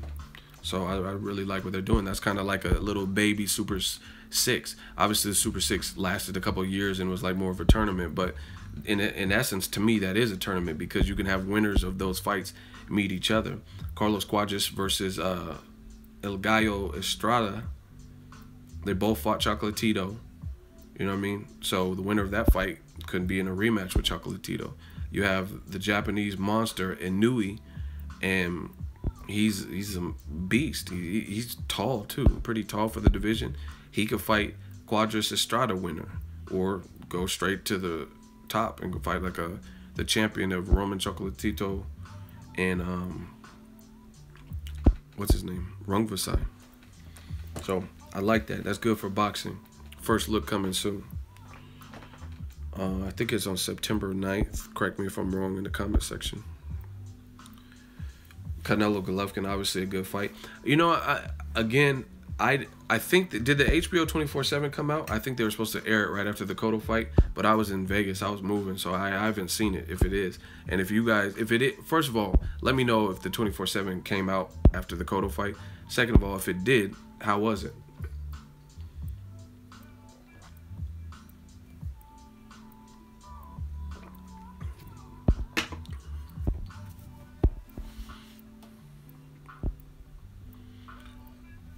Cuadras Estrada. I'll probably lean towards El Gallo Estrada. I don't know. Cuadras a good fighter, but he didn't really. I was at his last fight on the Triple G Rung Versailles 1, Triple G versus Jacobs Chocolatito Rung Versailles 1. That was all in the same card, and I wasn't really impressed with Carlos Cuadras' performance. I'm back from walking my dog. Welcome back. David Benavidez versus the Gavril fight. That's a good fight. Set the Hard Rock. Caleb Plants on the card. Shout out to my dude Caleb. He's hungry. I think he probably wants the winner of that fight, to be honest. I mean, I'm not trying to speak for him, but I know he called out Benavidez before. What do you think about Gervonta considering moving up to 35? I mean, if his body can't take 130 or it's too hard to make and he feels like he has life up there, that's good. 35 is popping. Jorge Linares, Terry Flanagan, I think Felix Verdejo, and Robert Easter. Can you imagine that? Robert Easter versus Tank. That's an epic fight. That's a crazy fight, actually. Easter's real tall for the division.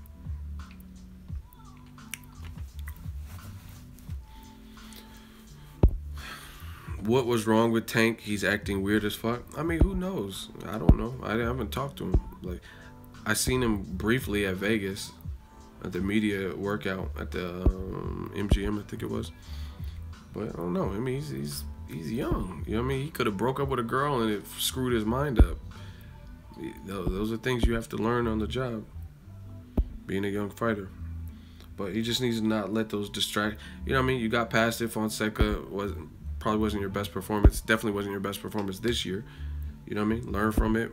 Make weight. Like he said, oh, I promise it'll never happen again. You know what I mean? Be a true professional. Start camp sooner. Diet harder. Whatever you have to do. Make weight. Be professional. And keep it pushing. Yo, what up? Retrospect Bronx. What other questions y'all got? Y'all stalling on the 200 likes, though. We need 200. Yeah, we gonna hit that 100K because we working. Yeah, I think Tank's gonna be short at 35. Like Felix Verdejo looks pretty tall. I've seen Robert Easter several times. He's tall. Devin Haney's tall. Jorge Linares is tall. I've seen him. So, yeah, he's going to be at a height deficit. But, I mean, he was at a height deficit versus Pedraza, too. And Liam Walsh. So, I mean, Floyd said it. Weight don't win fights. Talking don't win fights. Height don't win fights. You know what I mean? Sergio Martinez was shorter than Paul Williams. What happened in the rematch? The first fight was a war, though. Shout out to my dude, the Punisher. And Matavia. I love both of those fighters. You should start a podcast and get some of that streaming revenue. Yeah, man. There's a lot I got to do. Like these hats, I got to get these off. It's just a lot. You know what I mean? One-man army for the most part. But we manage. We pull through. Ego, you the truth. Shout out to the UK. Shout out to the whole UK, man.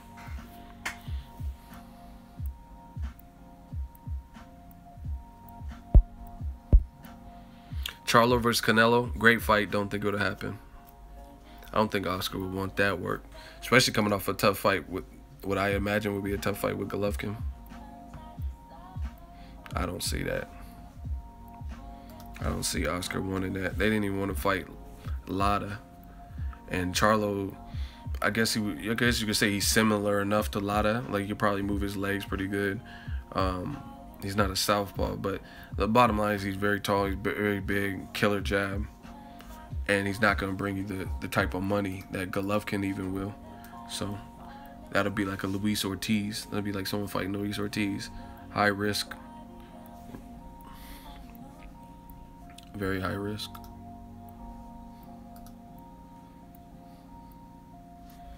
See, now, yeah, man. All these Vegas trips, now they trying to offer me deals, man. They trying to offer the kid exclusive rates, get me back there, man. So I might even have to go back there. We'll see. We'll see how it works.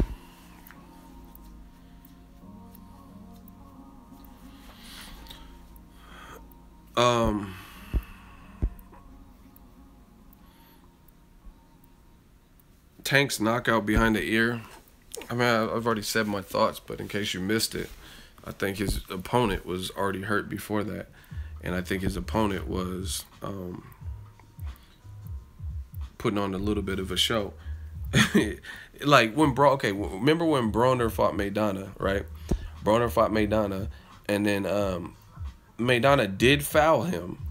Like, don't get it twisted, he did foul him, and he went like that and hit Broner, and probably, let's say it hurt. Okay, it hurt, but Broner was like, and he started like rolling on the ground, like, so in the grand scheme of it, did it hurt that bad?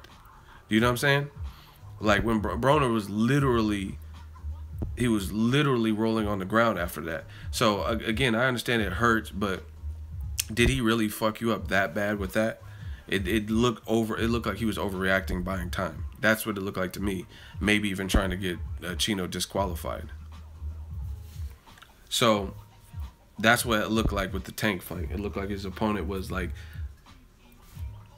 you know what I mean, he got hit in the back of the head and he was looking for a way out because he was already hurt before that.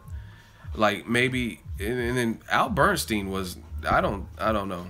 I don't feel like he was calling the fight good. He seemed like really, like it seemed like he was like really out, like angry at Tank or something. Like everything he was saying, it was round one. I tweeted about it, and he was just like, "Oh yeah, this is not the same Tank Davis we're used to seeing." Like, damn, it's round one. Like, what the fuck? What do you want him just to come out and back to what I was saying with Mayweather McGregor? Unrealistic expectations, and it seems like more and more people have these radical views. Like, it's boxing. Fonseca, because he's a bum, because you never heard of him, he's still taller than what's the name? I think he's from Colombia or wherever he's from. He was undefeated. You know what I'm saying? Like, you got to work with some guys just because you haven't heard. There's a ton of people I have never heard from, and then after I'm like, hey, you know what? I will watch them again. You know what I mean? Actually, to be honest, if you really think about it, everybody is somebody that you've never heard of at one point. You know what I mean? There's a time where I didn't know who Errol Spence was. So, you know what I mean? You got to start from somewhere, and that's what people really don't realize. You know what I'm saying? Like, oh, who's this Fonseca? I mean, who was Lomachenko 4 years ago, 6 years ago? Not everyone knew who he was. You know what I'm saying? You got unrealistic expectations. Tank Davis is 22. You know what I mean? Like, you probably have maturity issues and different things like that. I'm not making excuses. He still got the knockout. I don't got to make excuses.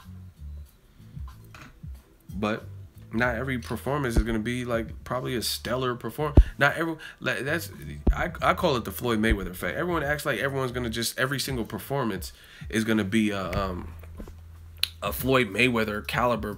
That's Floyd didn't even do that. You know what I mean? I'm sure he had, I think it was the Gennaro Hernandez fight. I think that was pretty tough for him for a minute. I think it was Gennaro Hernandez. I don't remember. But, I mean, he's had tough fights and overcome obstacles. It's just like people have to be realistic with their expectations.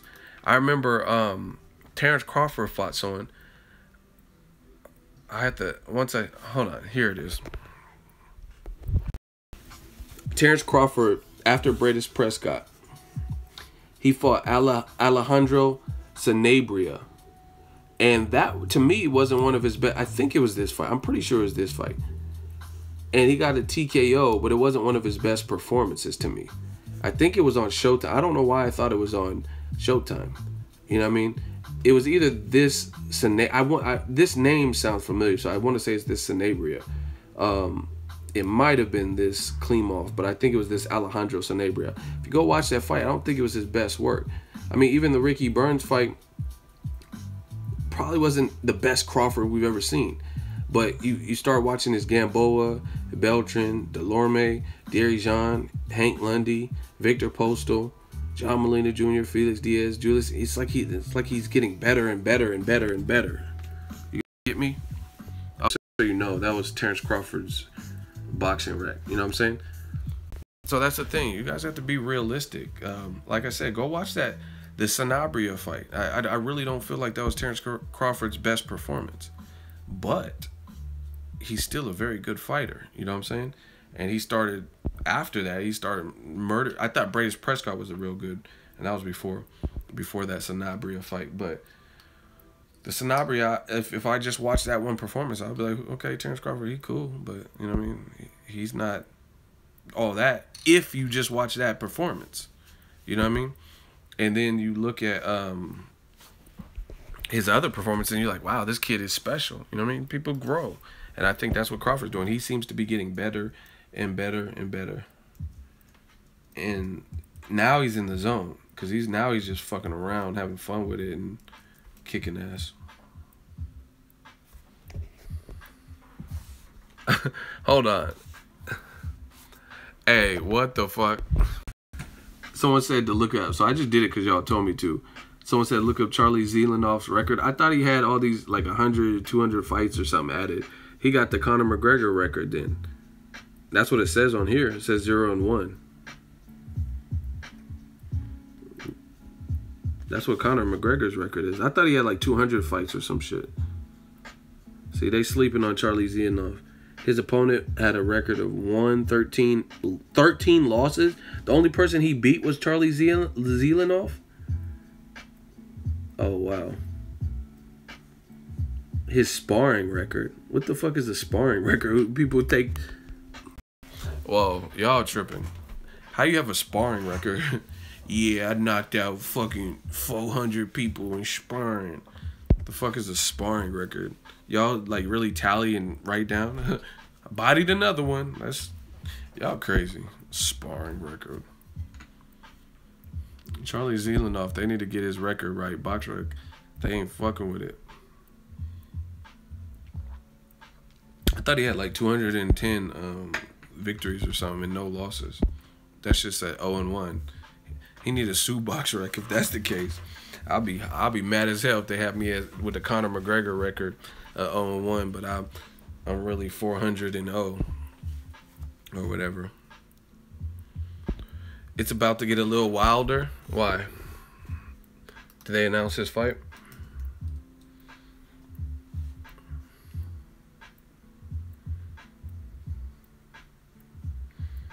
Yeah, I heard De La Hoya said that Canelo would knock out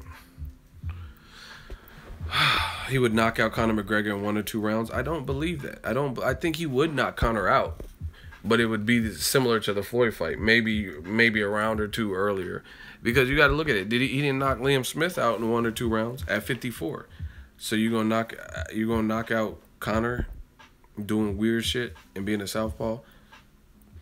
Unrealistic expectations. And Conor McGregor had an unrealistic expectation. A guy who's known to be Pernell Whitaker-esque and defensive wizard, you say you're going to knock him out in 1 round, maybe 2. Oh, okay. Like nobody in boxing has tried that. You're just the next coming of Jesus, and you're just going to knock Floyd. And I'm not saying it takes Jesus to beat Floyd, but I'm just saying probability would say, even if you thought you were going to knock out Floyd, really, you think you're going to do it in the first round? You're just going to cold cock him and hit him with something he's never seen? You know what I mean? Even Shane Mosley caught him in the 2nd round, and you was saying, like, Conor was saying, like he barely would get to the 2nd round, and that's if he's being nice. That's unrealistic expectations. That doesn't sound realistic to me. Now, it's boxing. It could happen. You know what I mean? Floyd can get hit with something, but guys like Ward and Floyd, they don't just go away like because you want them to. Even Crawford. Gamboa was hitting him with some smoke. Gamboa was hitting him with that Cuban smoke, and he was fighting. He was dogging it out, duking it out. That was very dangerous because he was getting buckled. I talked to Bo Mack, shout out to him, Terrence Crawford's trainer, and I talked to Crawford in Vegas after the Postal fight, and they both agreed that his toughest fight was Gamboa, and Terrence Crawford was fighting fire with fire. But again, Crawford, Ward, Rigondeaux, Floyd, It's not as easy as you think to get them out of there. You think you're gonna hurt them, and then they got that will to win. Even Timothy Bradley, I would put him in that list of will to win, because if he didn't have the will to win, he would have been knocked out by Ruslan Provodnikov. Ruslan's punch hit him in the face like this, where it looked like it devoured his face, and he was still swinging on the ropes, passed out. Like, he was out. Bradley was clearly out on his feet. It looked like he was cross-eyed on the ropes, and he was like still trying to throw punches. That's instinct. That fight was I wish I went to that. That was incredible. Bradley got melted by Ruslan and was still in there trying to throw some smoke. That's why Joel Diaz sprayed him with that shit, that water. You're like, Timmy, what the fuck are you doing, man? like what are you doing? Why? Bradley, I never understood that fight. Why the fuck would Bradley try to do that with Ruslan? I understand having a chip on your shoulder, but Bradley had, not only did he have a chip, Bradley had dip, he had nacho cheese. It was a bag. It wasn't, I don't even think it was like, you know, not even like the small bag. It was like the full-size bag of chips. And he had some nacho cheese dip, some bean dip, French onion dip too. He had all the dips and all the chips. Like I said, I understand having a, you know how they say you have a chip on your shoulder? The motherfucker had Frito-Lays, had Funyuns. I think there were some Doritos, Tostitos. There were some tortilla chips in there. Cheddar cream, the cheddar and sour cream chips. I think he had a stack of Pringles, because that made no sense to fight Ruslan like that. Like I said, I understand being angry, you were getting death threats. Pacquiao fans was death threatening you, like, hello, is this Desert Storm? Fuck you, you and your family are dead. Hello? Who is it? Like, I understand that. I would be hot too. You know what I'm saying? Like, how the fuck you get my number? Yeah, he had the flaming hot Cheetos with lemon. He had all the chips on his shoulder that night, and he almost got knocked out. Someone said he had Cooler Ranch. Did he have Cooler Ranch too? I don't know. I don't know if I seen that. I don't know if I seen the Cooler Ranches. I think he had Takis. Y'all ever had Takis? I think he had them chips too, because it was kind of spicy that night. He had some Taki chips. Yeah, Bradley was really tripping. Shout out to Takis, man, and them Doritos. Oh, he had them Juan Manuel Marquez chips, them Dinamitas, Chile Limon, Doritos, Takis Fuego. Bradley had all. You like Takis over Doritos? Let's see what other chips he had. He had some Don Ponchos. Damn, here go the chips. Bradley had this with the little parsley garnish and a lemon. What other chips did Bradley have? What the fuck are these? I don't know what the fuck is that. Was that a Pac-Man ghost? Damn, they got hella chips on here. Oh yeah, he definitely had these chips. I see these chips all the time. Zabritones. I think he had some pork rinds on him too, man. Damn, I'm fucking around and make myself hungry. This shit look good.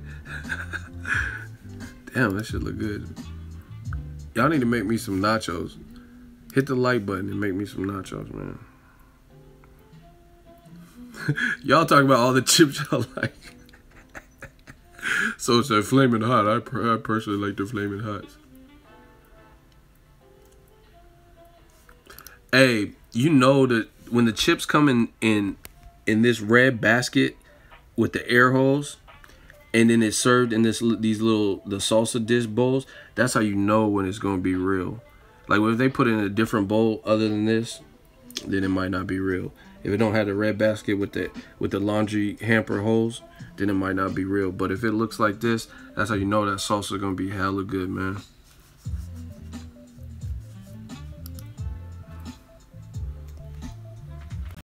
Yeah, man, we working though. But you got to give credit to Floyd Mayweather and the McGregor performance, even though McGregor's not a pure boxer or anything like that. Is he did everything he said he was gonna do against a guy who's much bigger than him, awkward. I mean, even he told you, he said weight don't win fights, weight don't win fights, and he weighed in at 148.9. Conor came in at 153. Conor told you that I'm gonna rehydrate to 170, and his skull is too small. Conor was mad confident. Conor started off solid, so you know what I mean. Usually, I mean, a lot of times that could be enough to get somebody going, especially if you're not elite. I really didn't see Conor doing much. Like I think people are happy that that's the good thing. You know what I mean? People aren't saying this is a robbery, except for Skip Bayless, dumbass. People aren't saying this is a robbery or anything crazy. You getting blocked because you just put in the alphabet or whatever the fuck that says. But Floyd went out there and did everything he said he was gonna do.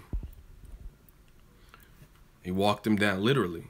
Conor even admitted, he said he fought like a Mexican. He literally walked through his punches and walked him down. Skip was tripping because he don't know shit about boxing. Of course he was tripping. That's what I'm saying. How do people, like I said, I don't want to hear shit about me. You can never, if Skip Bayless says almost the exact opposite of everything I say, he'll be the one to tell you there's no race in boxing, or Conor's gonna win, or Pacquiao's gonna beat Floyd. And he's always wrong. So I don't want to hear shit about me being wrong. Especially when he's on a TV show that reaches millions on Fox, getting paid probably well to spit pure and utter bullshit. Talking about Conor got robbed. Like, really? That's the worst type of person. That's a slithery snake to me. You know what I mean? I call them shapeshifters. When you're just so slimy and vile that you're absolutely wrong, and you can't, as a man, like, I'm not trying to sound sexist because, you know what I mean, females are females, but I'm a man, so I know what it is like to be a man. And to me, I feel like when you can't admit as a man that you're wrong ever, you're a fucking slithery shapeshifter. Especially when you're way off the mark. It's so much easier. You know what I mean? Everyone wants to be so prideful. You know, I've seen people ruin friendships over pride. Been friends 8-9 years, and then they have a disagreement, and all of pride because I don't want to pick up the phone or text that person. I'm not. That's stupid. You know what I mean? It doesn't. Life is too short. Just be like, damn. I thought Floyd had never seen that power that Conor brought. He started off well, but Floyd got to him. Boom. People will respect it more. I really feel that. I feel like people will respect that more.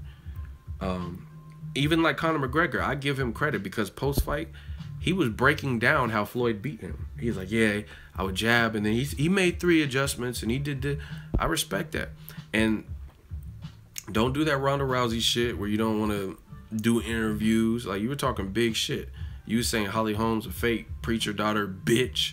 You called her a bitch. Said she was a fake preacher daughter. You said that she's not ready to be a champion like you, and she couldn't handle what it takes, all the media, all the news, all the press conferences. She's not ready for celebrity stardom, and you're the best thing, and she's a do-nothing bitch. And then you got your ass whipped by Holly Holm, and then later Amanda Nunes. But I'm talking about Holly Holm because she was talking greasy. And then Holly Holm's like, okay, I'm a do-nothing bitch, but what I am going to do is kick you on the side of the fucking head so hard that you're going down.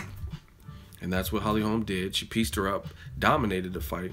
I mean, at least Conor was in there with Floyd, won like 3 rounds or so. You know what I mean? Ronda Rousey did nothing versus Holly Holm. Nothing.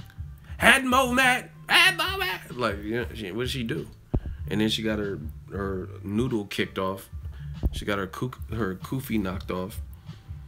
And then now you disappear. Like, no, it doesn't work like that. So at least Conor talked big shit, but post-fight, he didn't make excuses. He was just like, oh, okay, I took a chance. I would have liked to go out on my feet, which is kind of an excuse. But that's about all that he said. He broke down Floyd's game plan. Oh, he's a clever man, and he knows what he's doing in there. He's very well composed. I'm very impressed. He's a hell of a fighter. He fought like a Mexican. He made several adjustments. I respect that. As a man, you know what I mean? Man or woman, if you can do that, I respect that. And Conor did that. And like I said, I mean, of course he's going to say, I want to go out of my back. Everyone wants to say some shit like that. But I respect how Conor conducted himself after. He just got tipsy, got drunk, went to the press conference like, fuck it. This dude, we both got paid well. He beat me. Cool. You know what I mean? Chris Arreola did it too. He said, Deontay Wilder fucked me up. He beat my ass. I respect it. You don't lose. There's no love lost with that. It's a fight game. Not everyone goes out with the perfect record. You know what I'm saying? But when you do that Skip Bayless stuff, I can't respect that. Because you talked so much shit about you were like, I tell y'all, like I told y'all, I said I could be wrong with the Conor shit. Maybe he can do something I don't think he can do. But I would have I put that on anything. I would have got up here if Conor proved me wrong, which he didn't, then I would have been like, wow, Conor's that dude. He's a global superstar. He knocked out Floyd. But I didn't see it happening. But if he did, I wouldn't make up excuses. But that's what Skip Bayless does. Every time he's wrong, oh, but man, he showed every time. What? Like, do you notice he's so wrong that he just has to sink with the ship? You know what I mean? Like live and die. You know what I mean? Live by the sword, die by the sword. So he's just like, now I said stupid shit to begin with. Now I got to say even stupider shit to cover my own ass and to save face. Now I got to say Pacquiao needed to gargle salt water in his shoulder and Pacquiao's not in prime, but you weren't saying none of that. If you knew all that, Pacquiao wasn't in prime and Pacquiao was too short and Mayweather would use his elbows and all the bullshit you come up with after, then why didn't you say that before? Why did you say Pacquiao was going to knock him out? Why did you say Conor was going to knock him out? Why didn't you just tell from the beginning everything you said after?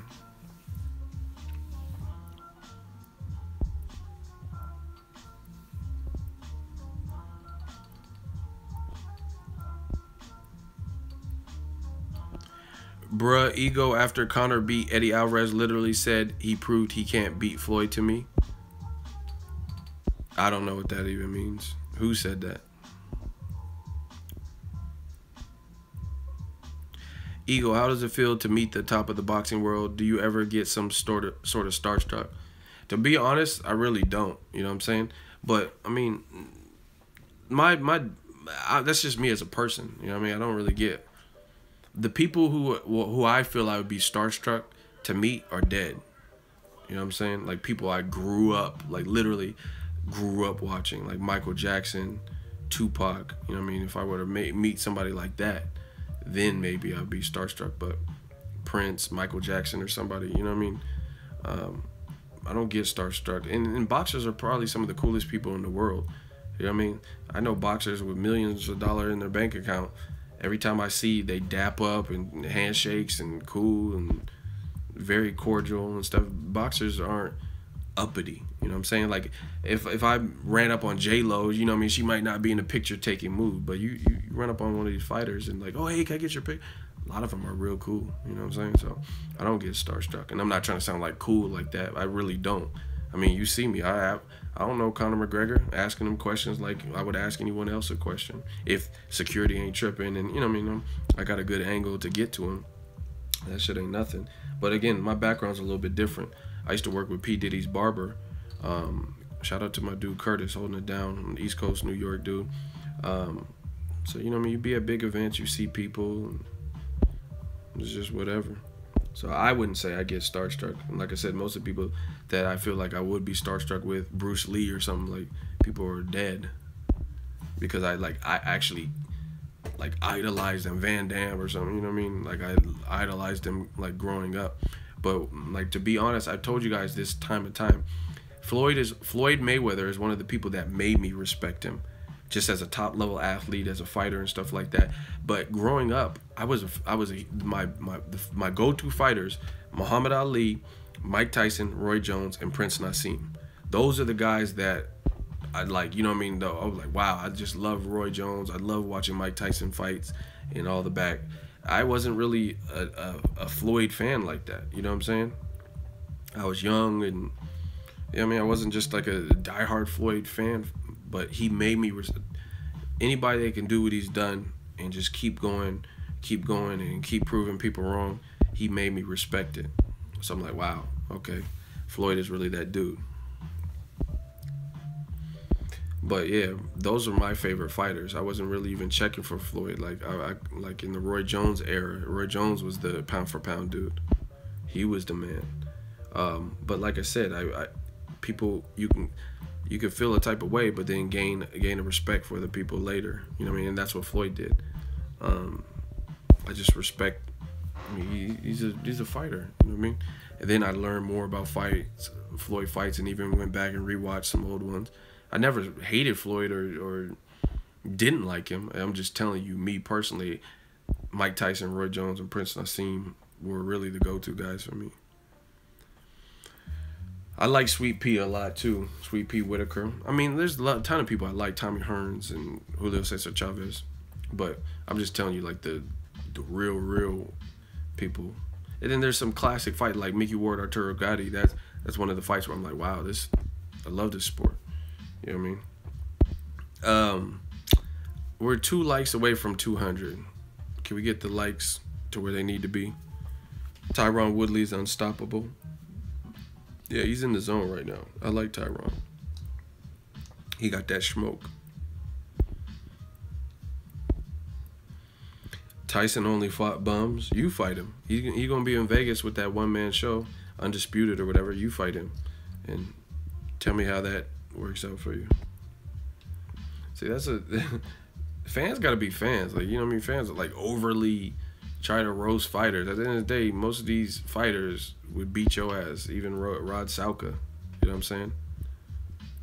You go tell Tyson he's a bitch and overrated and all this cocksucker and all this stuff y'all be putting in the comment section. Like I said, just try to notify me where you're gonna be so I can record it. I want to see how this plays out. Mike Tyson, man, what? Come again? I don't think I heard you. I don't think. I know you're not crazy, but I think you just said you called me a cocksucker. You said I was despacio or despicable or something. Then it's gonna be on, and Tyson's gonna deal with you. He gonna Mitch Green your shit. Did y'all ever see that? That Mitch Green, did you see what his fucking face looked like after Tyson street fought him? Oh no.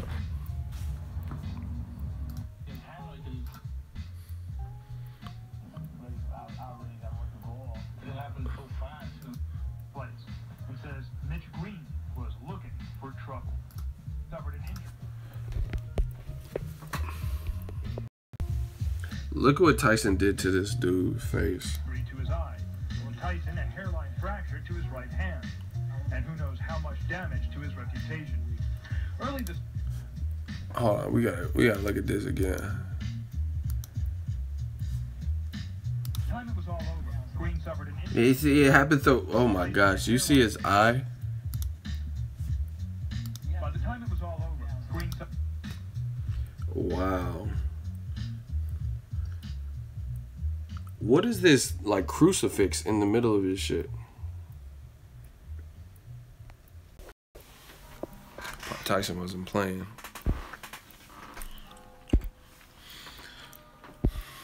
Alright, I'm gonna answer a few more questions and then I'll... Oh, Triple G's going live. Alright, I'm about to get off here. Watch this media workout. It's been real. Monday mail day. I'm gonna take 3 more questions. And then I'm going to watch this media workout. 3 more questions. What questions y'all have? Thank you guys for tuning in.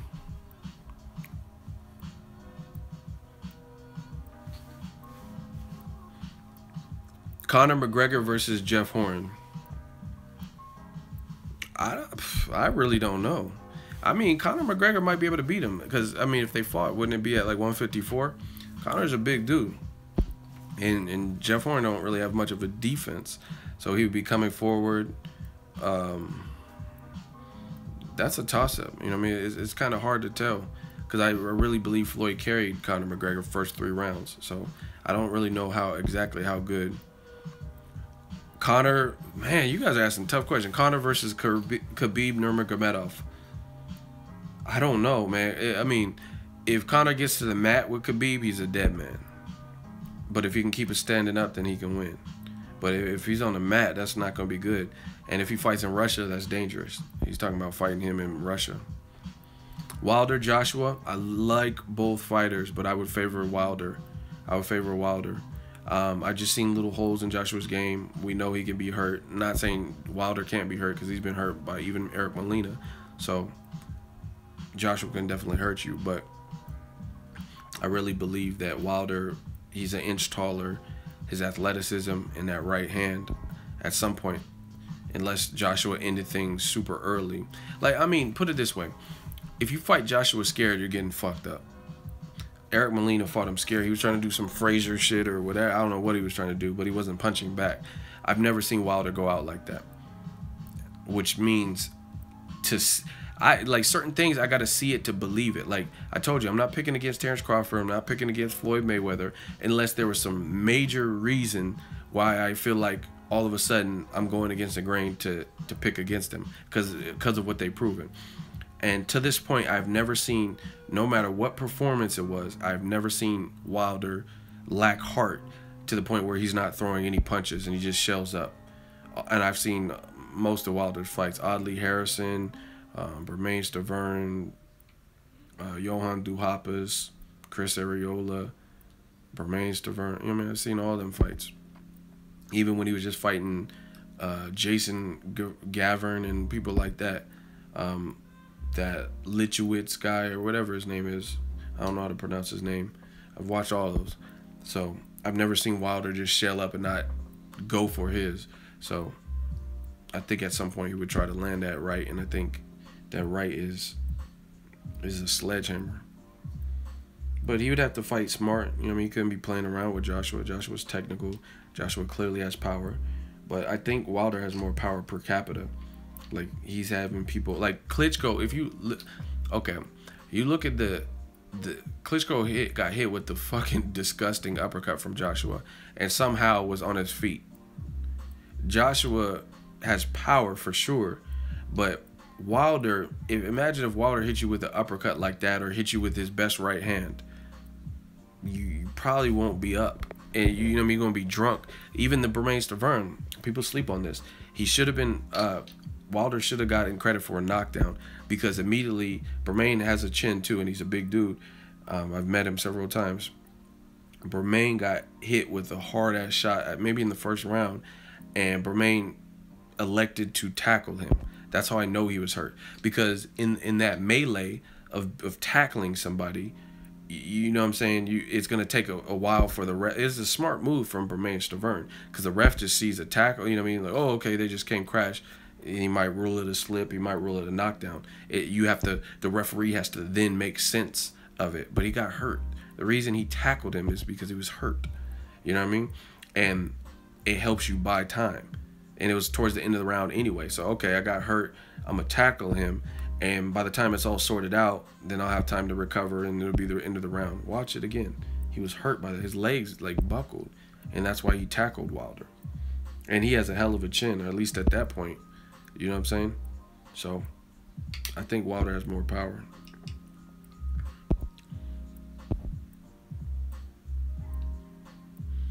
The way some be talking like Wilder is a bum or something against Joshua. Again, unrealistic expectations. You know what I mean? And I think it's starting to become like, the more people I talk to in comments and stuff, it's just like I see they don't know shit about boxing. It's maybe a popularity contest. Joshua's cool, he's calm, he's collected, he's wholesome, he has the right energy, he's you know what I mean, endorsed by Beats.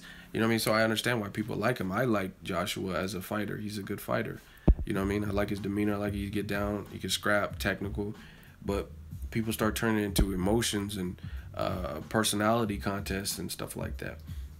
Oh, bum squad. Okay, like I said, just like I said with Mike Tyson, I met Wilder, and I'm a big dude. That motherfucker is big. Pause. So you walk up to Mr. Bomb Squad and call him all the bitches and stuff like that, and see how that plays out for you. You know what I mean? And he probably wouldn't do nothing just because he don't want to get sued or catch a body for real. Ego, the problem is everyone has a voice now. Exactly. That's what the internet allows. And also, there's no accountability. You can call me or Deontay Wilder or Canelo or Golovkin. You can call us all bitches on the internet. But when I'm at the fights, there is none of that. I never seen that. I never had someone, look, someone just say, you ugly as fuck. And you blocked as fuck. Peace. You know what I mean? Men judging other men. You listen to mumble rap. You like them rappers with purses and shit. Like, you're ugly. Why? You're so fucking ugly, Ego. Oh my God. What do y'all think that does to me? Like, if the bitches aren't complaining, the females, then why would I care if Kevin thinks I'm ugly? I just don't understand. Especially when I've been doing this so long, I don't understand what you really think that does. Like, the fact that I'm talking about it is just because it's funny and I'm here to entertain. You know what I mean? But I'm not like, oh, fuck. And I call my mom, like, what's wrong with you, son? Man, I was on the internet, I was live streaming, and Kevin said I was ugly. My mom was like, what the ill? Like, are you offended by that? Like, what the fuck? That doesn't make it, like, what do y'all think that does to me? Oh, you're fucking ugly, Ego. Oh, man, I've seen a whole bunch of dudes way cuter than you, bro. Like, okay, like, what? I just don't get it. I don't know. I make money on the internet, but I'm not an internet dude like that, so I don't understand it.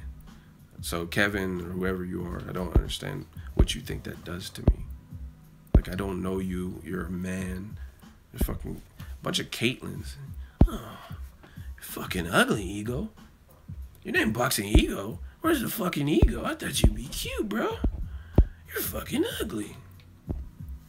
Like, okay. Can we talk about boxing now?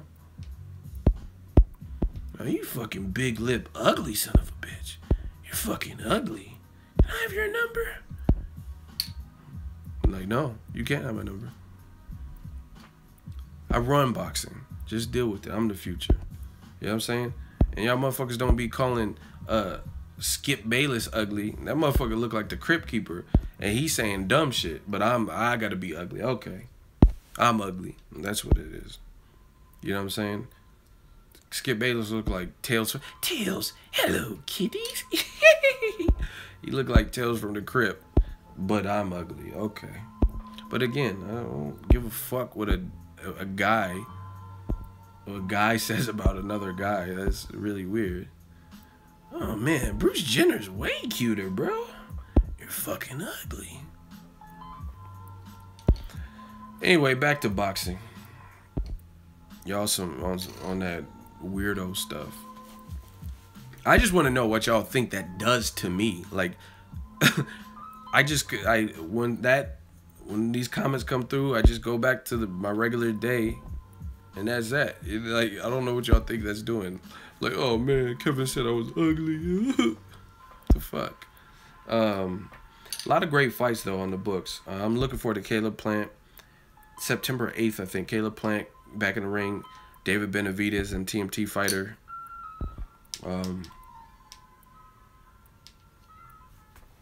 Man, Elliot Ness, you getting blocked because you keep typing shit and you keep retracting your own comments, and that's just weird to me. So I have to be inclined that you're talking some bullshit because you keep retracting your own comments. Ain't nobody got time for that. I'm looking for that fight, the Superfly.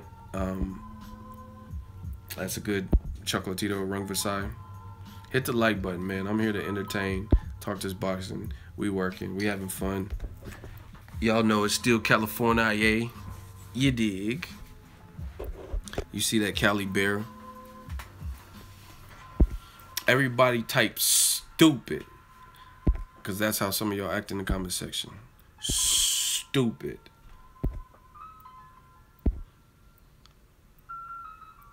Nobody was talking about the Cotto fight because it was stupid. That was a title fight too, and nobody was talking about that. I still ain't watched it. Who do I think? Badu Jack. That's a good question. Jack the Ripper. Shout out to my dude Badu Jack the Ripper. Who should he fight next? I think a good fight for him is Adonis, and he called out Adonis. So, shit. I mean, and then the winner of that could fight Andre Ward. That's a great idea to me.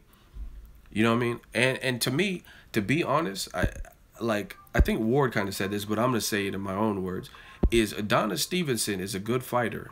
I think he's a one-handed fighter, but that one hand is cracked. But he gets to fight from far. I mean, and Badu Jack poked fun at post-fight when he called out Adonis. He says, I'm trying to fight you, unless, of course, you want to have a Fanfara trilogy.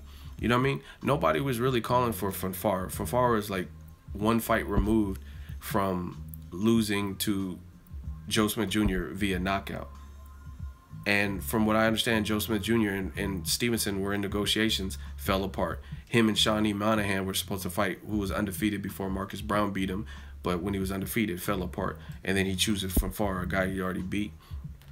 So I don't think he should be able to, even though he's a champion, and I respect that he's a champion, and I do think he's a good fighter, I don't think he should automatically get a Ward fight. Like Ward said, how come Ward has been in the division far less time than Adonis Stevenson, yet he's fought Kovalev, the guy everyone's been wanting to see Adonis fight, and the two haven't been able to fight? You know what I'm saying? And that doesn't make sense to me. How did, like, let's say this was a job, and like, let's say like a painting company or whatever, and you just joined the painting crew, and they haven't been able to complete this house, like the painting of a house, and it's been 1 week, and then you come in and within 2 days you complete the job. You know what I mean? That's something's weird about that. And that's what happened with Andre Ward. Andre Ward is new to the division, yet he fought Kovalev 2 times by the time, and Adonis Stevenson has been fighting guys like, don't make me pull up Adonis's record so you can know what I'm talking about. Y'all want me to pull up the record? We need to get to 250 likes if y'all want me to pull up the record, man. Because I was about to get off. Y'all want me to pull up Adonis's record? If we get to 250 likes, I'll do it. But we got to do it quick because I'm about to get off and watch this. You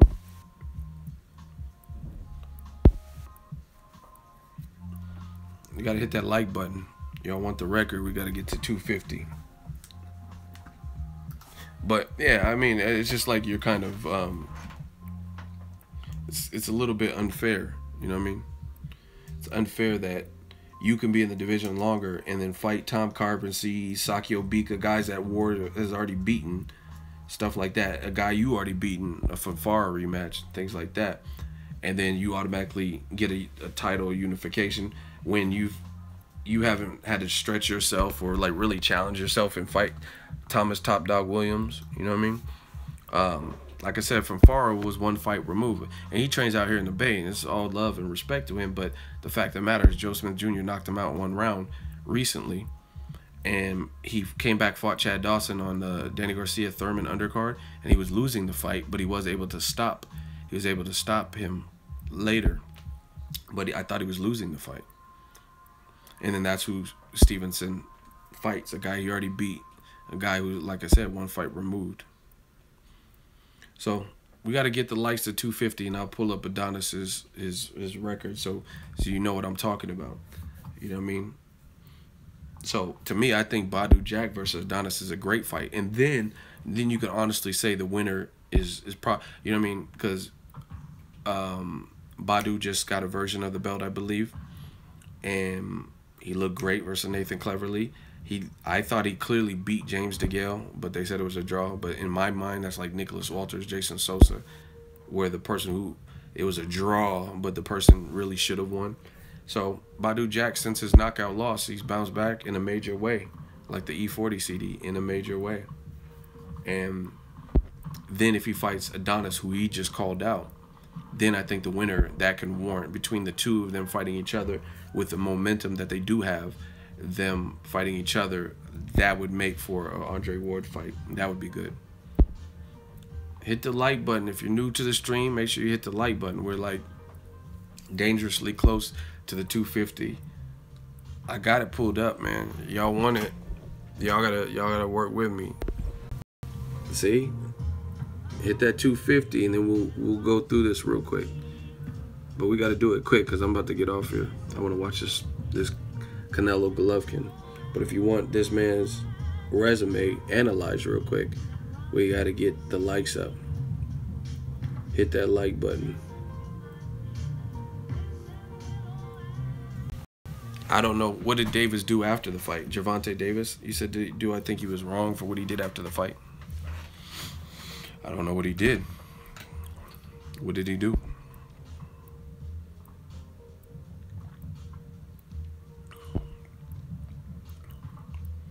Jack clearly beat DeGale. Yeah, he had him on death row in the 12th round. I thought that was a clear victory. I mean, they traded knockdowns, but I don't think Jack was really hurt when he got knocked down by DeGale. But DeGale was clearly hurt when he got knocked down by Jack.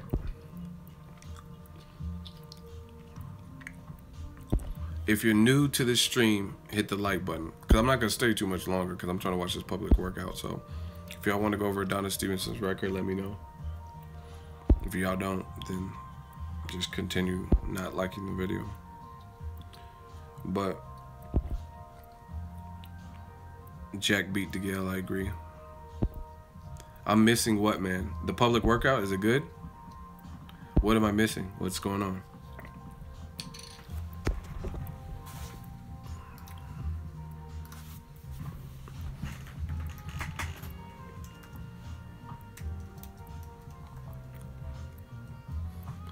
Who's doing mitt work?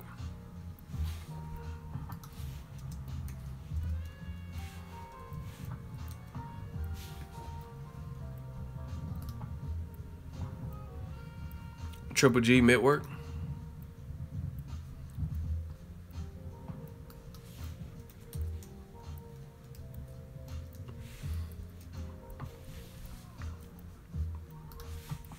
Oh, y'all want to... Oh, shit.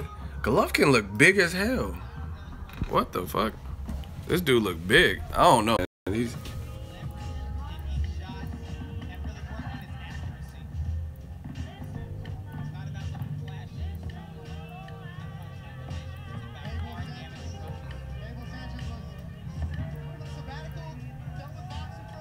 Triple G look kind of big. What the fuck? I don't know, man. He's making me kind of scared with this prediction. Why does he look so big to me? Am I tripping?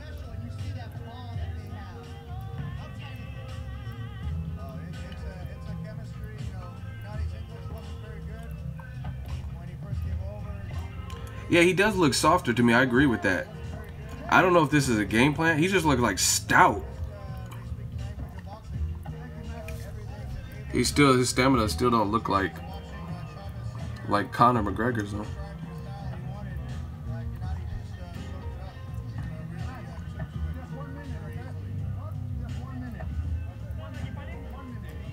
Damn, there's hella people out there.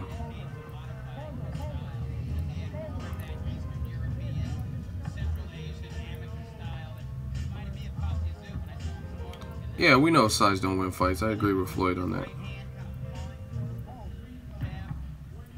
I'm gonna end the stream and start a new one. Y'all didn't even get to the 250, so I might not even stay long. Y'all didn't get the likes to 250.